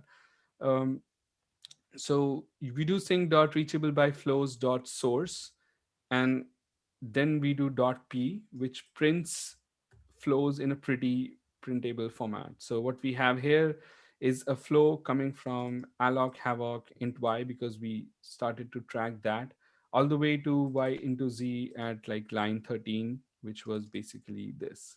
And then you have this whole flow already there. It tells you in which method it is there. It's inside this alloc havoc method itself. This is very simple data flow, not a very complex one, but you could do the same kind of things on VLC code bases as well. Okay, we'll do some of this, but not data flow, lot of data flow. It's basically up to you how you would want to use it. But data flow is one of the very interesting aspects where you would want to find out how the data is flowing from one method to another method. If you know a data is tainted, you would want to see if it's flowing to a tainted sink, and you could use this kind of semantic to mark sources and sinks, and then look at the data flow. So quiz here. Uh, in this function itself, in this file itself, the alloc havoc, we have a double free situation. Okay, there is memory allocation being done, and it's then being freed. But then we are again doing another free to that. Okay, so there's a double free, and double free is quite common. Like last year there was a big WhatsApp bug. It was actually exposed by a double free in one of the, I think, GIF libraries or something. I don't exactly recall what had happened at that time. There was a GIF library where you send these nice GIFs in WhatsApp, and then uh, that had a double free. I'm not exactly sure if the GIF library had it, but there was a double free in WhatsApp, and the condition was very close to something like this, where you had memory allocation being done, you were freeing it once, and then you were freeing it again, and then that would cause an unintended free, and hence you suddenly free memory you were not supposed to free. So this is a good condition. And how would you try to look for situations like this?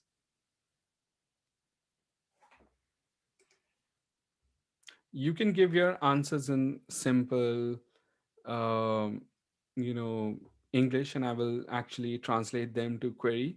Or you could try to find how those queries would be. Keep in mind this concept of sources and sinks is there, so we are able to find flows coming from the return of the malloc to a free.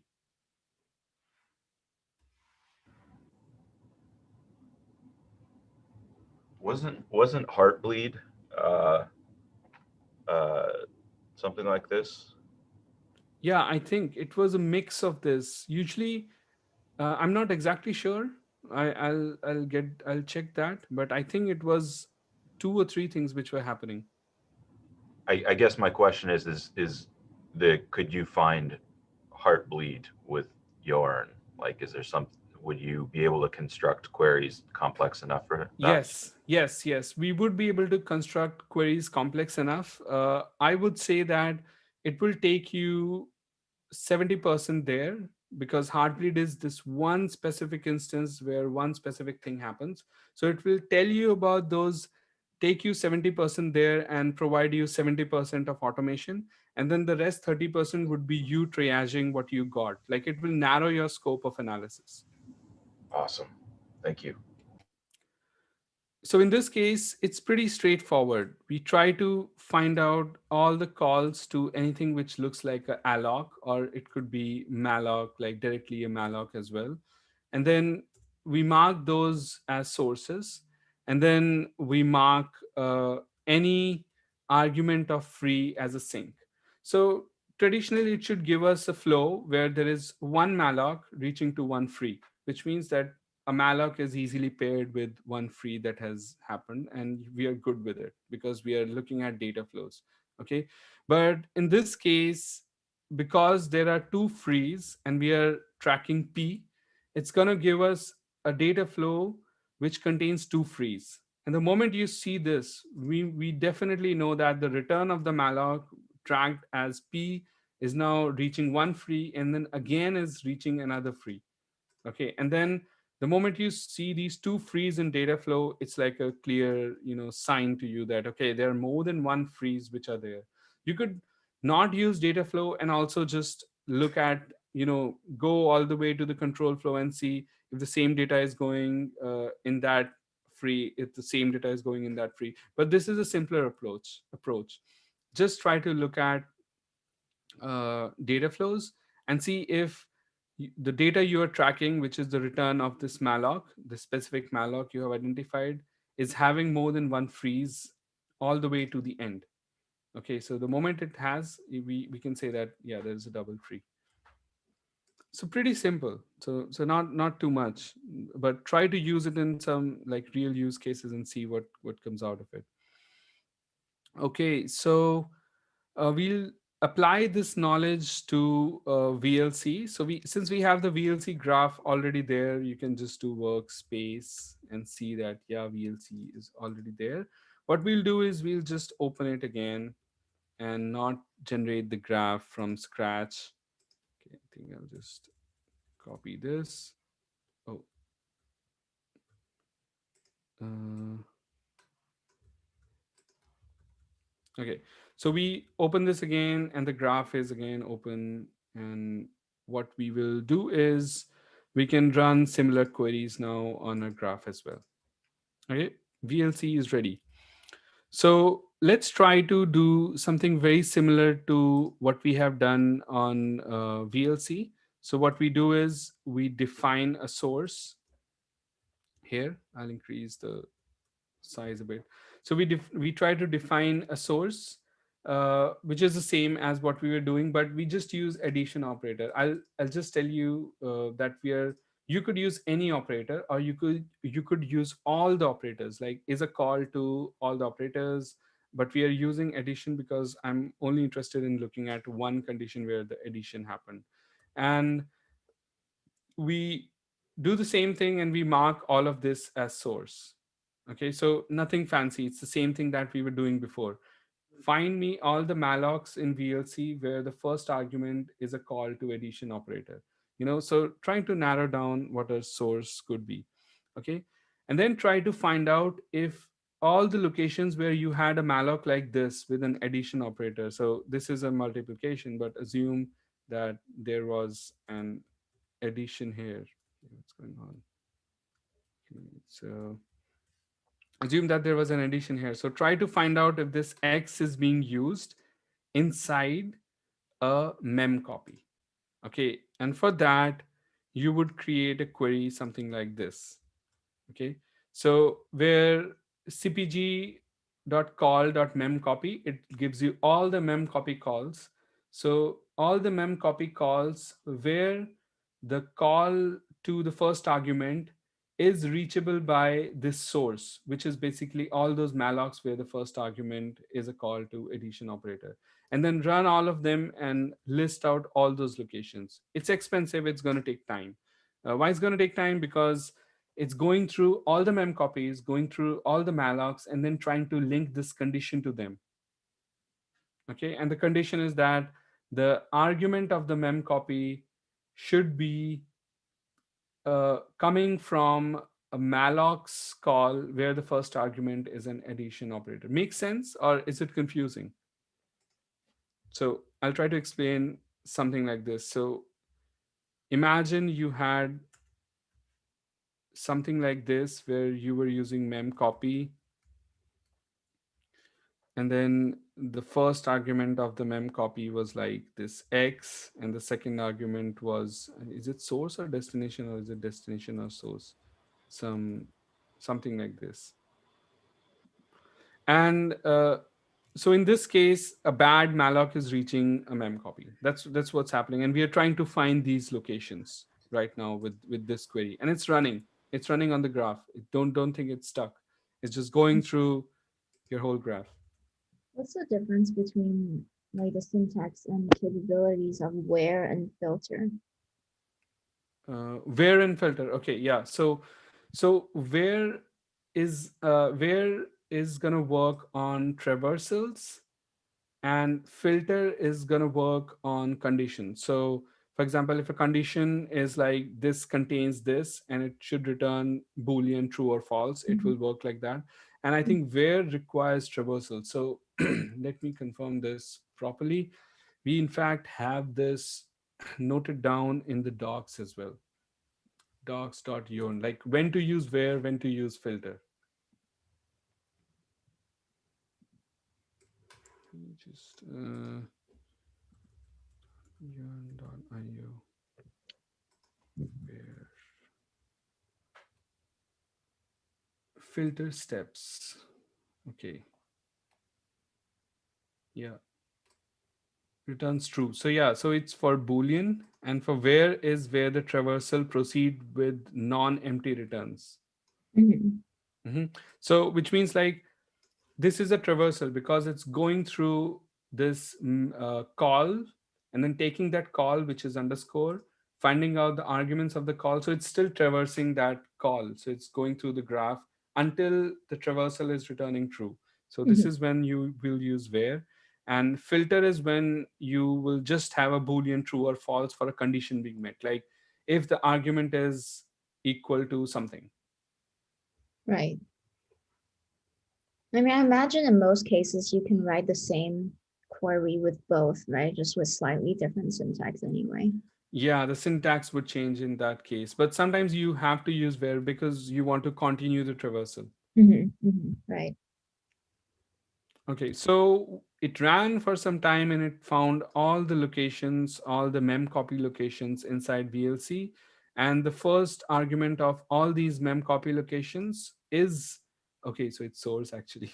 So all the arguments from the first mem copy location are coming from mallocs, which have addition in their first operator. So all the mallocs having arithmetic operations, they are here. So these all sets of mem copies, so now there might be 10,000 mem copies, but these sets of mem copies are the ones you would want to investigate a little bit more deeper. Makes sense so far?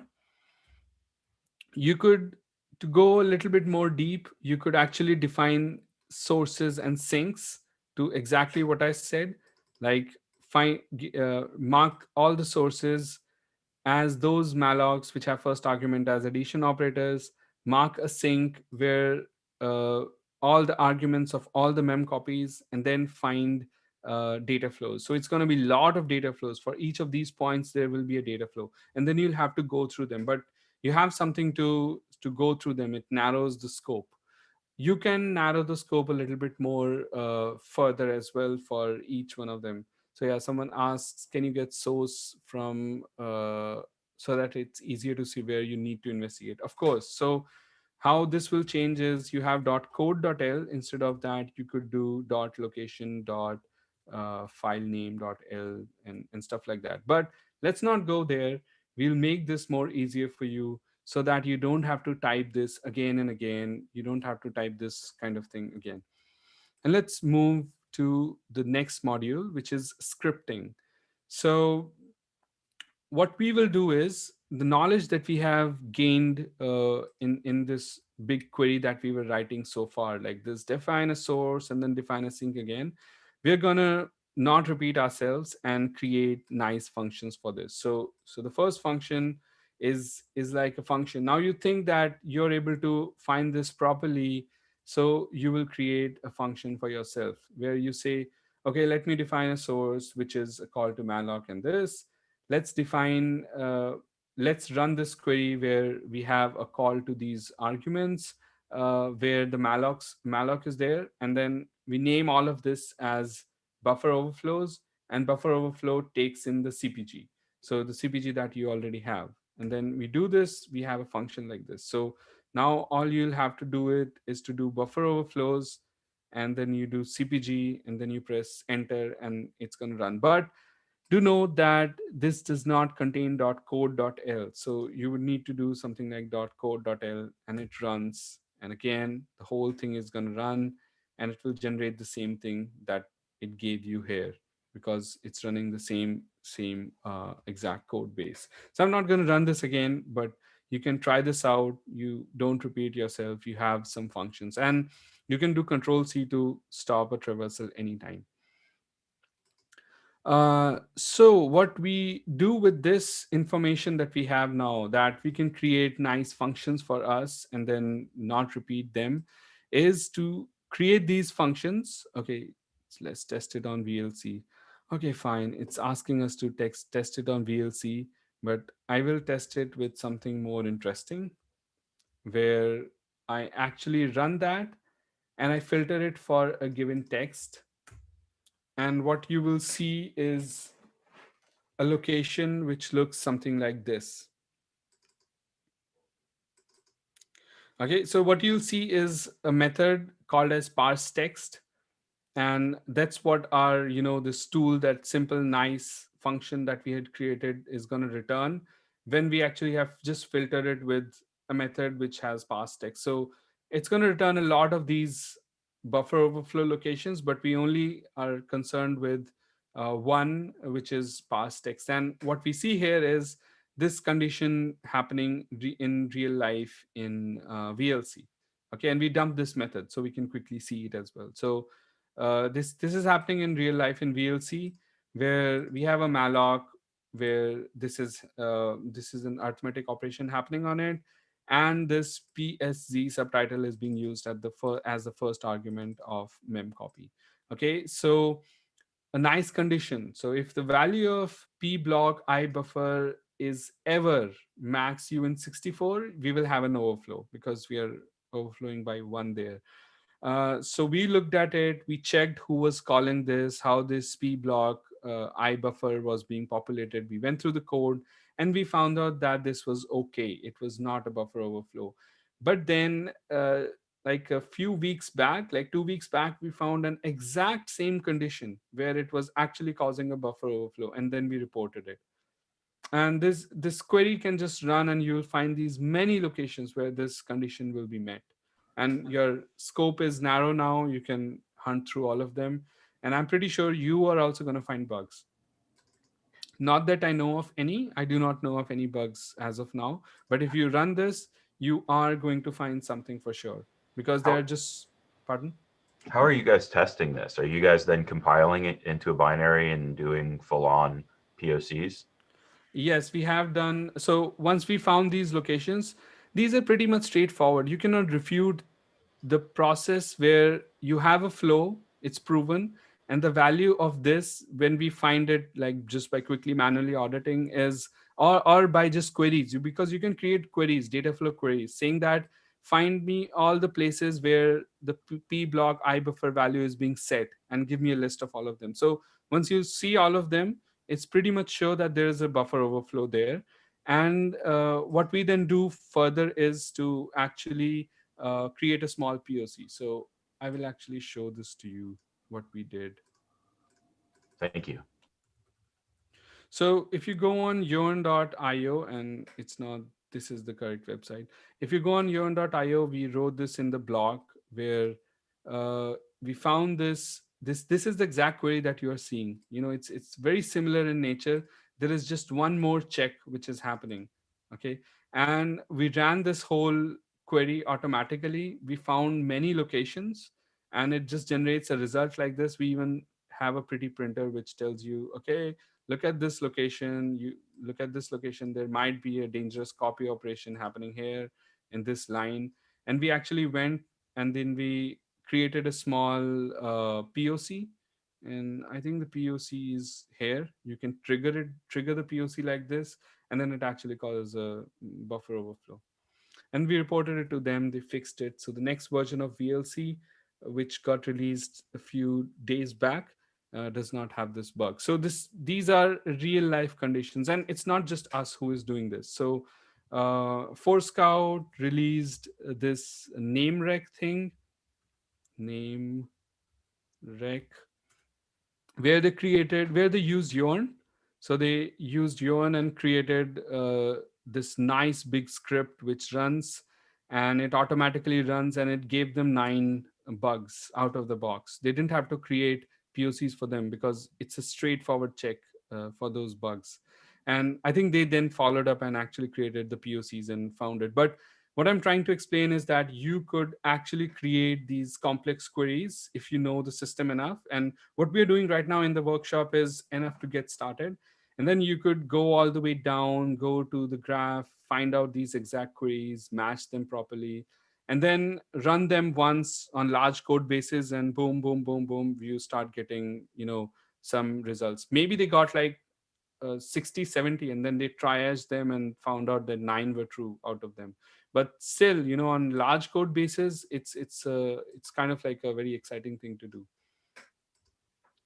So Right, so someone in Discord asked a really interesting question actually. This was mhm, like one of the questions I had when I first started learning yeah. Yarn is what's the difference between reachable by flows and reachable by?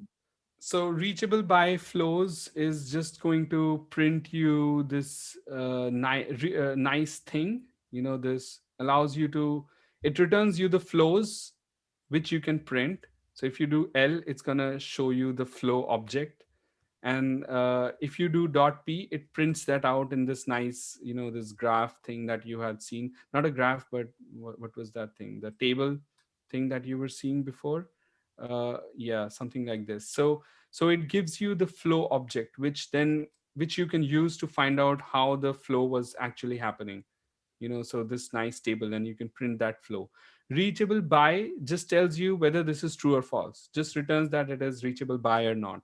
So reachable by flows also returns you the flows. So we're probably also going to change the syntax a little bit, where you can use reachable by and then you do dot flows dot p, so it prints Mhm. the flows. So it will become a little bit more easy. But at this time we have two reachable bys. One is like a boolean true or false, which we used here, and the other one is reachable by flows, which returns the flows object, which contains the exact flow, so that you can find out where it when what was the source, what was the sink, and actually visually track it. So Mhm. that's the difference basically. You should get the same results with Yes, both. the results are same. Yeah.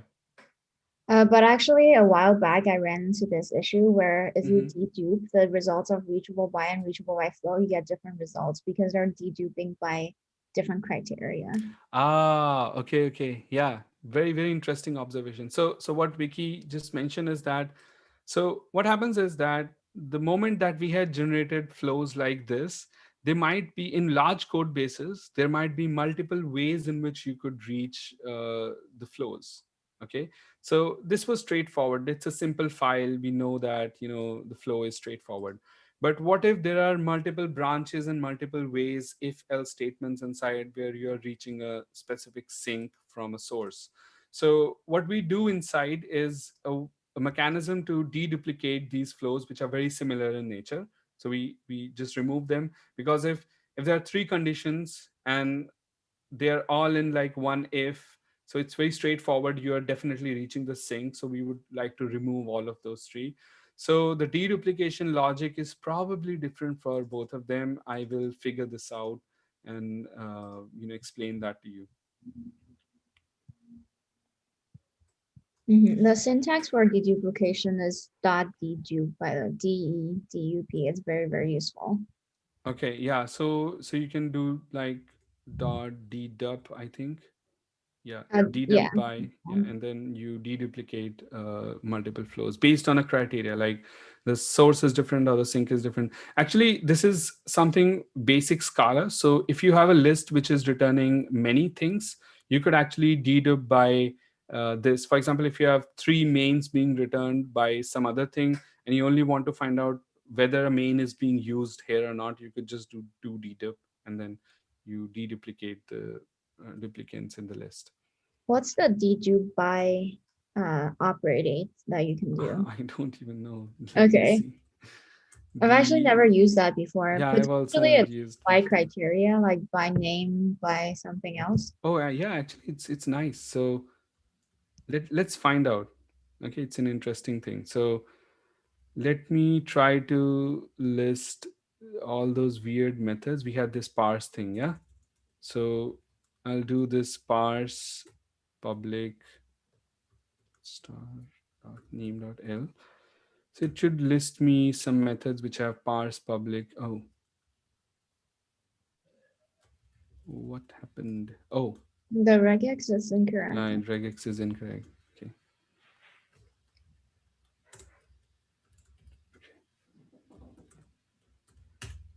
Okay, so we have two of them. There are no duplicates still.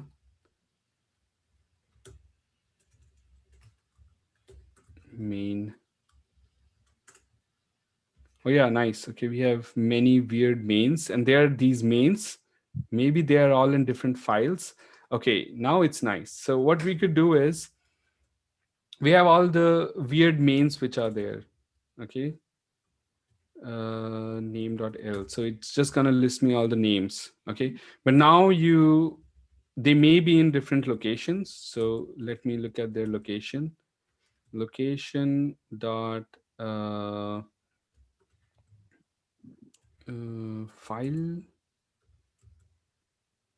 No, it's not file. Name. What's in location? Let's just leave location.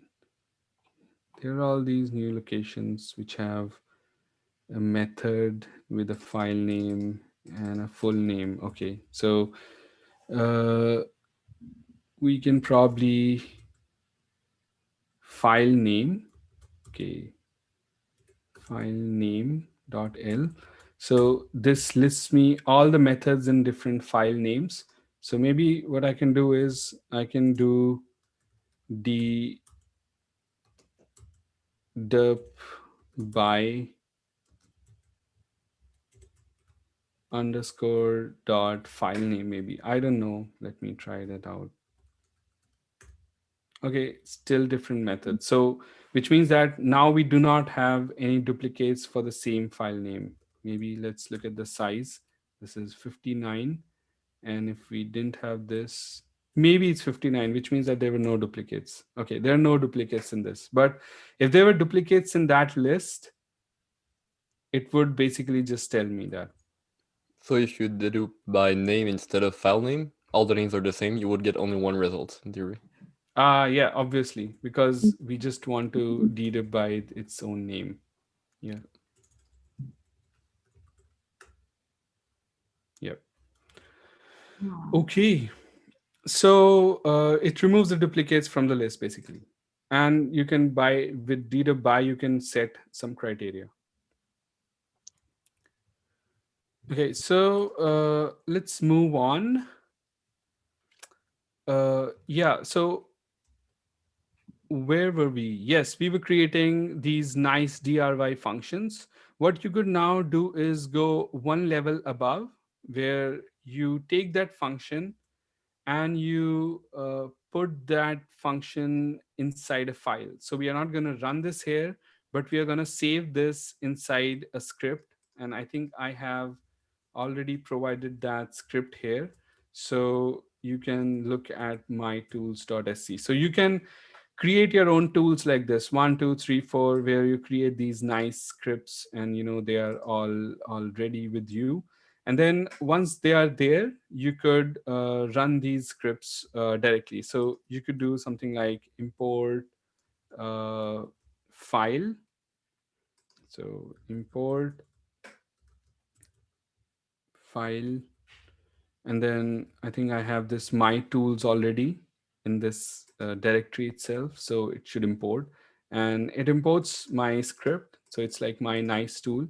And then I can run my tools dot buffer overflows and then run it any way I want basically. Okay, and if I run this, it's gonna give me all that list. So you could create these nice tooling and using just these scripts, and just drop these scripts directly, and you can. So it's like these nifty tools. I was showing you these folks how they have done it, the force scout people with name and this is how they have just put these scripts. They just run them once on different code bases and try to get some results.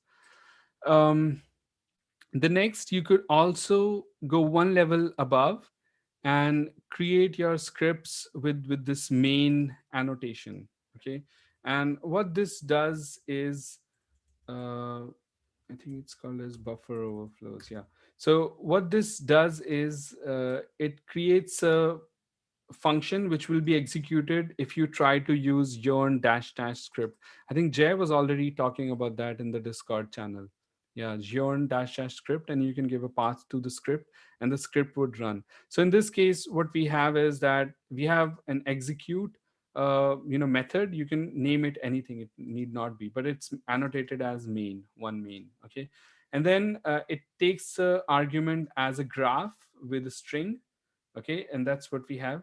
And inside this, you can do anything like open the graph, print it, generate PDFs, pipe it to something, use some API because it's 100% Scala. So use some other Scala library which makes API calls, and then take all of this JSON representation, put it in, some other file, or do whatever you want. It's like your own tooling. So like proper standalone tooling that you could run with Joern. So you create scripts like this, and then the way to run them is actually from outside of Joern.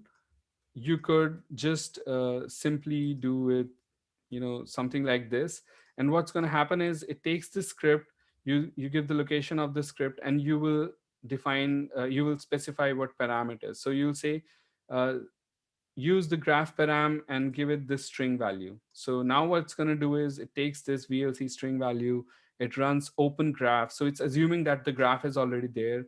If you do not know where this is, or if this is the location of some direct code base, you could actually just give that code base, but here you will do import code, and then it will take that string, start importing it from that location, and then you will do run.oss data flow and all that other stuff, so which generates the graph first. So now here we are assuming the graph is already there, but you could do graph generation and workspace management and everything from this. And then it runs that, finds your buffer overflow, generates a nice table or whatever. You can print anything here. It's 100% Scala, so you could do whatever you want with this. But what I'm trying to explain to you is you can take that script and convert it into an external tool. So now this is a tool which you can just run. So assume that you have found, you have you're able to create graphs of your code easily, and you can do that in a CI/CD system, like on a GitHub, GitHub action or something like that. And what you can very quickly, easily do at that point is to uh, just say that on each pull request, create this graph, run these small tiny scripts which are looking for specific cases, and every time you get those results, just print them. So you will just put this single string inside the CI/CD system with your script, and then you run it, and then it quickly gives you results. So that's where you move on from your manual query based thing you were doing. You have perfected your query, and then now you create your own tooling, and then you deploy that tooling in whatever system you want to do. So that's kind of like the idea of creating these standalone scripting tools. I will now take a pause, and Vicky takes over, and she takes you in this next journey of building custom scanners with Joern. So till now, what you have seen is basically just work with scripts, but you can do something much more with Joern. You can create a complete scanner with it, and she's going to explain how those scanners are, what you can do with that. Mm-hmm. So thanks a lot. I'll stop sharing. Vicky, you can take over. Yeah, let's now take like a 5 minute break or so, and feel free to ask any questions in the meantime as well. And when we come back, we'll talk about Yarn Scan, the scanner that's packaged with Yarn that you can customize as needed.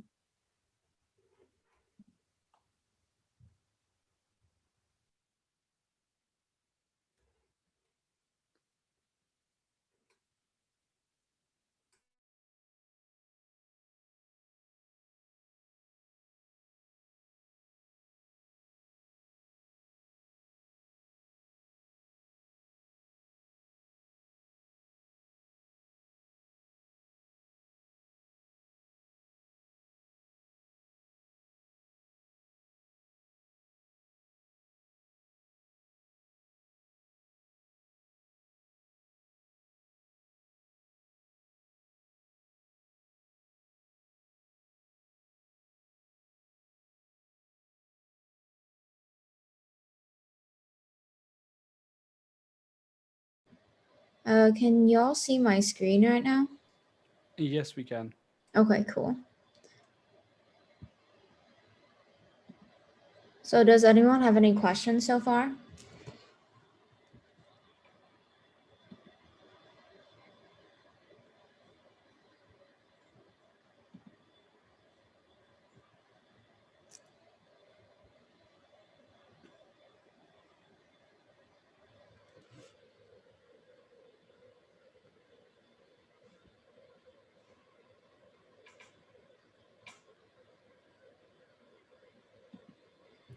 I've got a question.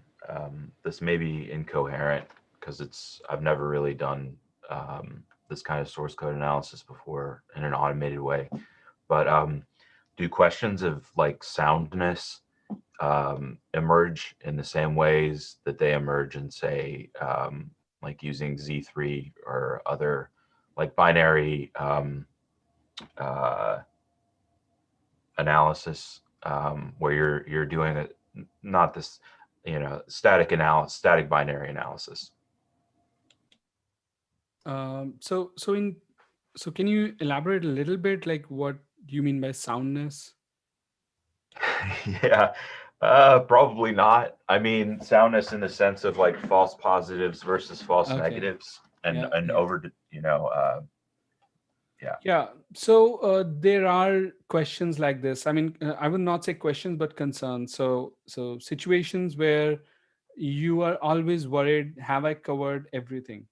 Okay, things like these, and where you will say that, okay, in a binary, that's the truth, that's going to execute for sure. Okay, but what about source code? We do not know whether it's going to be compiled properly or not, or the question about static analysis in general, how much is it covering? In dynamic case, we really know this is exactly what got executed on the machine, and this is what we can analyze. But in static, we do not know what piece of code will get executed or not, and what gets compiled out, or optimized out. We may not know. Okay, and these questions will arise, and static analysis can only take you so far. It's not going to cover everything. But the benefit of that, I believe, is that it gives you an opportunity to find things very early on. So in that sense, I mean, it makes someone more comfortable, I would say, and more prepared. There would be questions about soundness for sure. I mean, if you mean soundness by that. Yeah, it's a contested term, and I haven't really. Uh, I'm not. I wasn't prepared to ask the right Yeah, technical yeah. question there, but I mean, I know that I understand the limitations of static analysis, but I was curious of what are the particular dimensions of the problem when you're working with these kind of graphs. But that's Yeah, the a long. problems are okay. So I'll actually lay down the problems because I work with customers day and night. So I can actually tell that the main questions that they would have, or people in general would have, is it gonna give me too many results? That's the first question that we get, because all the static tools that we see right now are gonna run over the weekend and give you 10,000 results, and they're non-actionable. So the thing that we try to solve, or we want to build with a tool like this, is you ask specific questions yourself, and targeted questions, and we give you answers based on that. So then I feel the direction that we want to take with this. And the other thing I would say is, um, there are questions where dynamic functions are there, and they do not know how the program is going to behave in real life, and then they would say that, should we actually implement security in static form? I mean, then we should say that, yeah, you should, because that's catching things very early on before they are even gonna show up in your system. So yeah. Thank you. Suchakra, how does Semly work? Do you know? Okay, yeah. So SEML is also very close to this, and if someone asks me, I would say that it's actually the only closest tool to what we have, uh, and I would say it's the closest tool that is there to Yearn at this time, and to the graph technology as well. It just does not use the same graph structures underneath, and their queries are written in their own language, own DSL, which they have defined themselves, code QL, I think, code query language. But what we use is Scala, like 100% Scala. So our queries are total Scala with some sprinkling here and there. And then, okay, so someone says SEML is data log based. Okay, so maybe code QL is data log based. Okay, but yeah, the information that you can gather from the code is same with Joern as well as code QL. It's just the semantics are totally different. Hmm. Doesn't GitHub also have a like a graph querying language for code? Yes, they acquired SEML, and then that's Got. how they acquired code QL, and that's what they do. Gotcha. So yeah.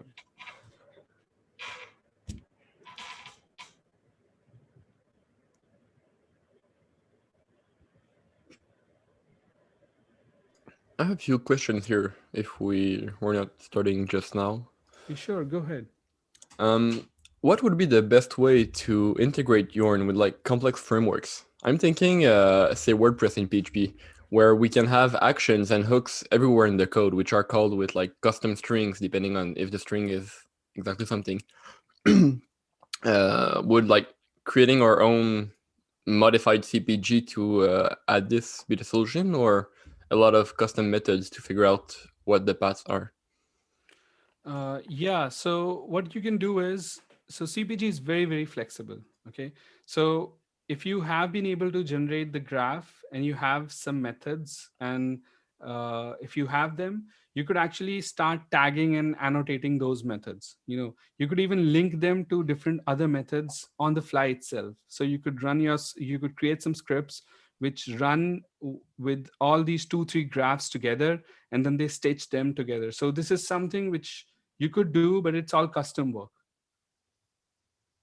Okay, but the APIs are there. I'm saying that the mechanisms are there. It's not just out of the box at this time. Yeah, awesome. And another question is, what would how can we like clean the false positives from or the data validation from the paths, such as if we use a overflow example from before, if Yeah. there was a check either earlier in the code or even if the same method for the value ensuring it's not the max value of UN64, Yes. um, Yeah, if we it's have like used, yeah, very, very good question. I exactly know what you're asking. So if in the data flow, if the data is passing through one of the methods, how would you say that this is validated? So just don't show this to me. So there is an API, it's called as dot passes. Okay. And okay, I think Vickie is sharing, but I'll give you a link about the passes. So what you will do is you had source sync dot reachable by flows, and then in bracket you had source, and then you could do dot passes, and then you could give a name of a method, and then which means that it's going to look through all the methods and then see if it's passing through that method, which means that the data flow is affected by that method. And you can define what those sanitization methods are or validation methods are, and then you can filter them out. awesome, thank you. Yeah. Let me see if it's exposed in Yearn.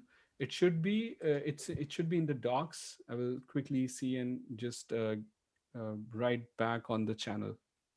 Yeah.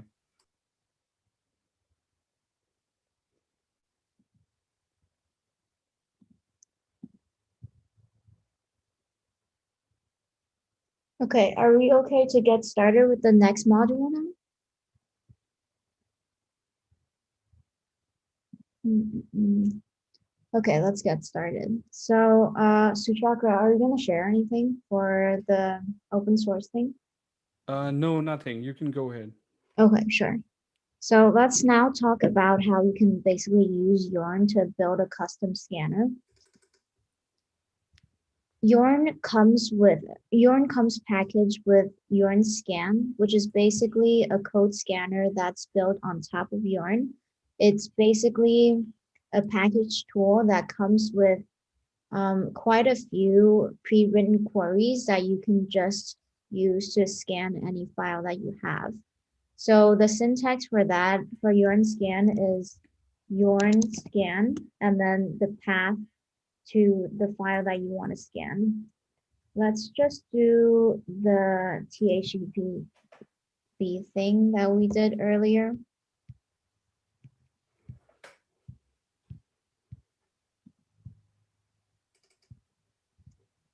So what happens when you do Joern scan is basically that everything is automated. Joern scan will generate the CPG for you, and then Joern scan will run a set of pre-written queries against the code base that you're scanning. And then finally, it's going to print out the scan results in standard output. It takes a while to run here, but oh, that's very fast. So you can see here that with this code base, Scan found quite a few issues. And the format of the result is, this is the severity score, and then the name of the query, and then the file path and the line number and the function name where the vulnerability is found.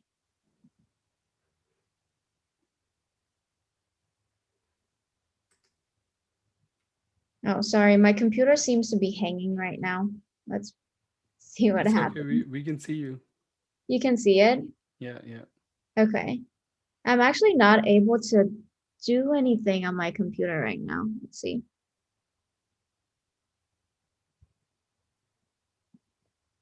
Okay, we're back. Yeah. And so, yeah, you can go ahead and try running Joern scan. It should already be installed if you have Joern installed. And Joern scan also has quite a few options. The first one is update DB. So because Joern scan comes shipped with a query database of queries that are pre-written, and so every time you run update DB, Joern scan basically goes to the query DB database on GitHub, see if there are any new queries that are written, and then download it to your local copy. So here's the query database repo. This is where like all the open source queries are stored. It's in the source scanners C folder. So here you can see there are a lot of queries that are written by someone else, and Joern scan basically use these queries to scan your local code base.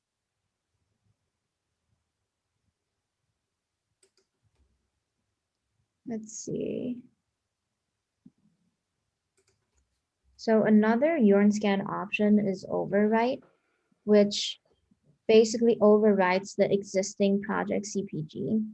The way that Joern scan works right now is that because it wants to save computational resources, you don't want to generate the CPG for the same project every time you scan it. So it'll basically use the same CPG against the new query items. But if you use overwrite, Joern scan will generate a new CPG for you. So this is best run after any major application changes and so on. If every time you change your application and you think that it will affect the query results, you should run Joern scan with overwrite. And finally, there's also an option to use tags with Joern scan. So tags are basically a way to specify which queries you want to run instead of running all the queries in the query database. So for instance, if this time you just want to scan for buffer overflows, you can do that. Or you just want to scan for XSS, you can do that as well. And if you don't specify a tag, Joern scan will basically run all of the queries in the query database for that language. So let's look at a sample function that's a sample query that's stored in the query database. This query finds dangerous functions, dangerous calls to the function gets. So gets is a dangerous function that can lead to buffer overflow because what it does is that it reads from standard input and it doesn't have any bounds checking. It will just continue reading standard input until a new line character is found. So this is a very dangerous function that can basically lead to a lot of buffer overflows. So this query written by Suchakra scans for that, scans for this dangerous function. And you can see here that it's very similar to how you write a normal Joern query in like the Joern shell. You put your query here, And the rest is basically just markup on, the name of the query, the author of the query, the title of the query, the description, the severity score. And then you put your Yarn queries here and your tags here. And then once you upload that to the query database, it will automatically generate these kind of results.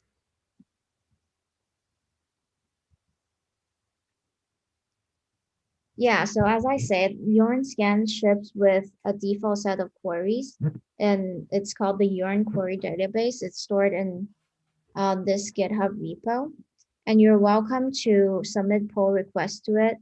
And every time you submit a pull request to it, once it's approved, every time people run update DB, it'll basically update their local copy of urine scan, and you'll be able to run it using urine scan.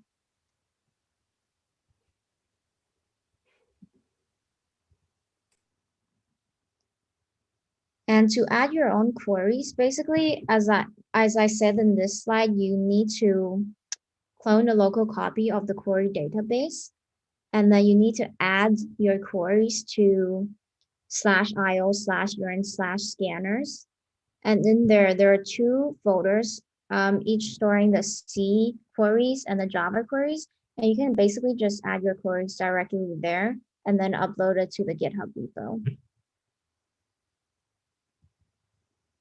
Yeah, are there any questions for us so far?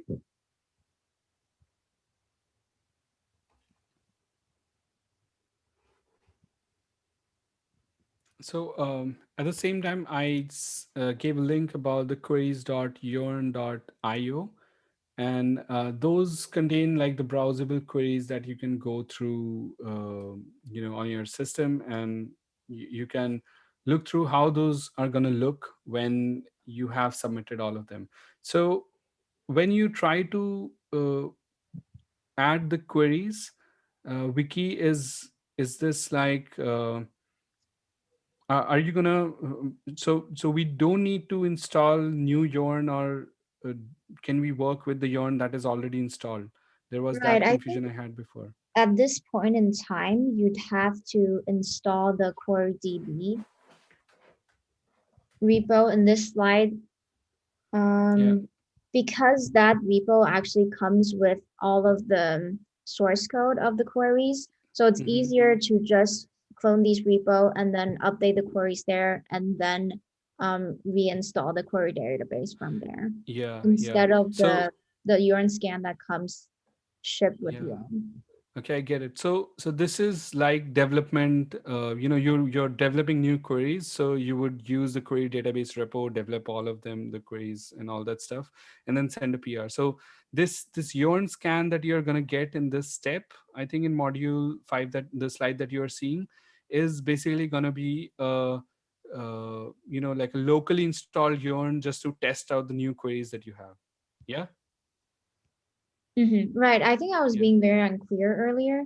So the urine scan that comes shipped with Joern comes with a set of queries from the query database that are already installed. But if you want to try out if you want to try out building new queries and updating the query DB, you actually have to download the query DB repo and then update the queries from there. Yeah. Okay, so what we can do right now, I think, is open the forum for any open Q&A that you have. You can decide to create your own queries and submit PRs. Try to do this, and then you can browse new queries which are already there. If you have new ideas, please submit it to us. I think there was a question which additional languages are being supported, and Nico is already here. So basically, binary and PHP is in pipeline at this point right now. We will. So Java is already there at a decent stage. So the way you were doing import code and importing the C source code, you could actually import a jar war file, compiled Java source directly. So if you have a jar or wall file ready, you could just do import code and it would import the jar and war files and then begin, Java analysis. Does this mean you support all JVM languages? Yeah, I mean, to an extent. Okay, Hmm. so for example, like we would even support, or like I have done it, that you could even support APKs, Android applications, and just submit them, and it will decompile them, convert them, and but if they're obfuscated, you don't get much out of it. So that's one thing. And I think Scala, I have seen it being working, uh, but not stress tested the engine. This is the new development, adding the Java support. And but be on the channel. The support was added by David, who is there. His name is Big Data Dave on the channel. And if you have any Java related questions, just ask him. He just fixes them very quickly. So he has plans to support all the other JVM stuff like Kotlin and things like that, but Mhm. not tested. I have actually tried analyzing a few Java applications with Joern, and it worked pretty well, actually. We ran Okay. into some issues with CPG generations, but I think those are all sorted out right now. Okay, nice. I've seen under the technical support channel that Hmm. there's JS to CPG, which is commercial. Which brings me to Yes. the question: what's the plan for like open source versus commercial? Will you have like artificial limitations or restrictions, like proprietary parsers and generators? No, no. So the thing with open source is the whole open source effort that you see with C and Java. It's even though we are part of Shift Left, this is all done in community. So there's no involvement internally as of now. Like the C version was existing way before the company even started. So our the company that we belong to even started. So this has been there in existence from a research project, so it was always open. The Java version is developed by a student at Stellenbosch University, and his name is David. And he based it on Plume, so independent system that he developed himself, which does decompiling based on suit, then generating the graph, adhering to the CPG specs. Similarly, another project going on in Germany right now with I do not exactly know how that project is with which universities it's going on with, and also with some industries where there is a parser for PHP being developed. So it's all done independently. So if you want to do JS to CPG, or if you have a group which wants to do JS to CPG, start doing it. We will support you. It's that would be separate from the JS to CPG and other tooling that is done internally. And we do not know what the plan for open sourcing them is at this point. Awesome, thank you.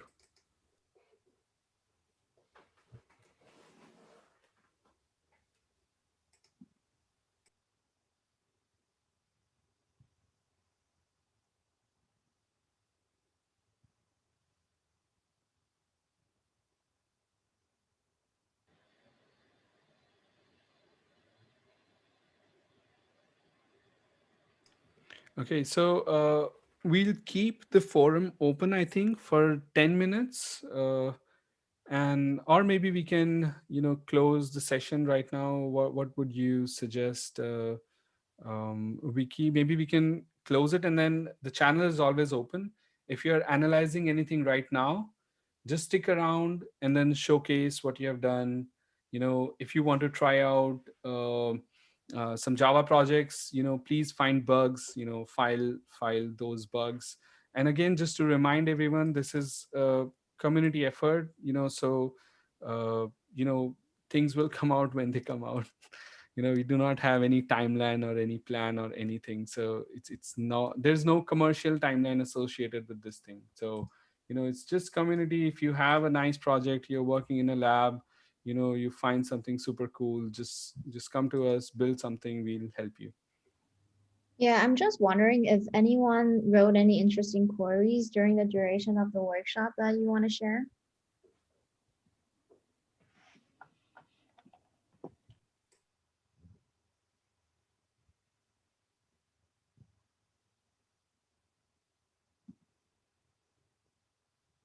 If not, I think Suchakra, let's just close the session then. Yes, I guess let's close the session. We'll carry on in the query corner and Before in you the guys Joern get out of Discord. here, I just wanted to say thank you. Like unmute and say thank you. I Okay. appreciate being added, and this was really, really interesting. I can't wait to test out the tool on some code bases that I have an interest in, and I look forward to getting in the Gitter and asking tons of questions like I did today. So thanks for putting this out there.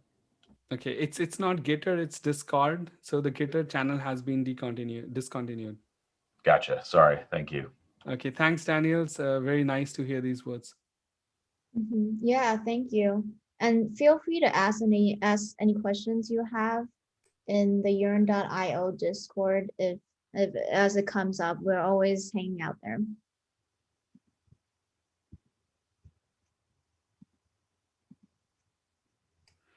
Okay, then. Bye, folks. We'll close this out now. I think Abdul, if you're here, you can close the stream. Thanks, Hugo, and thanks to Insec for hosting us. Bye. Yeah, thank you.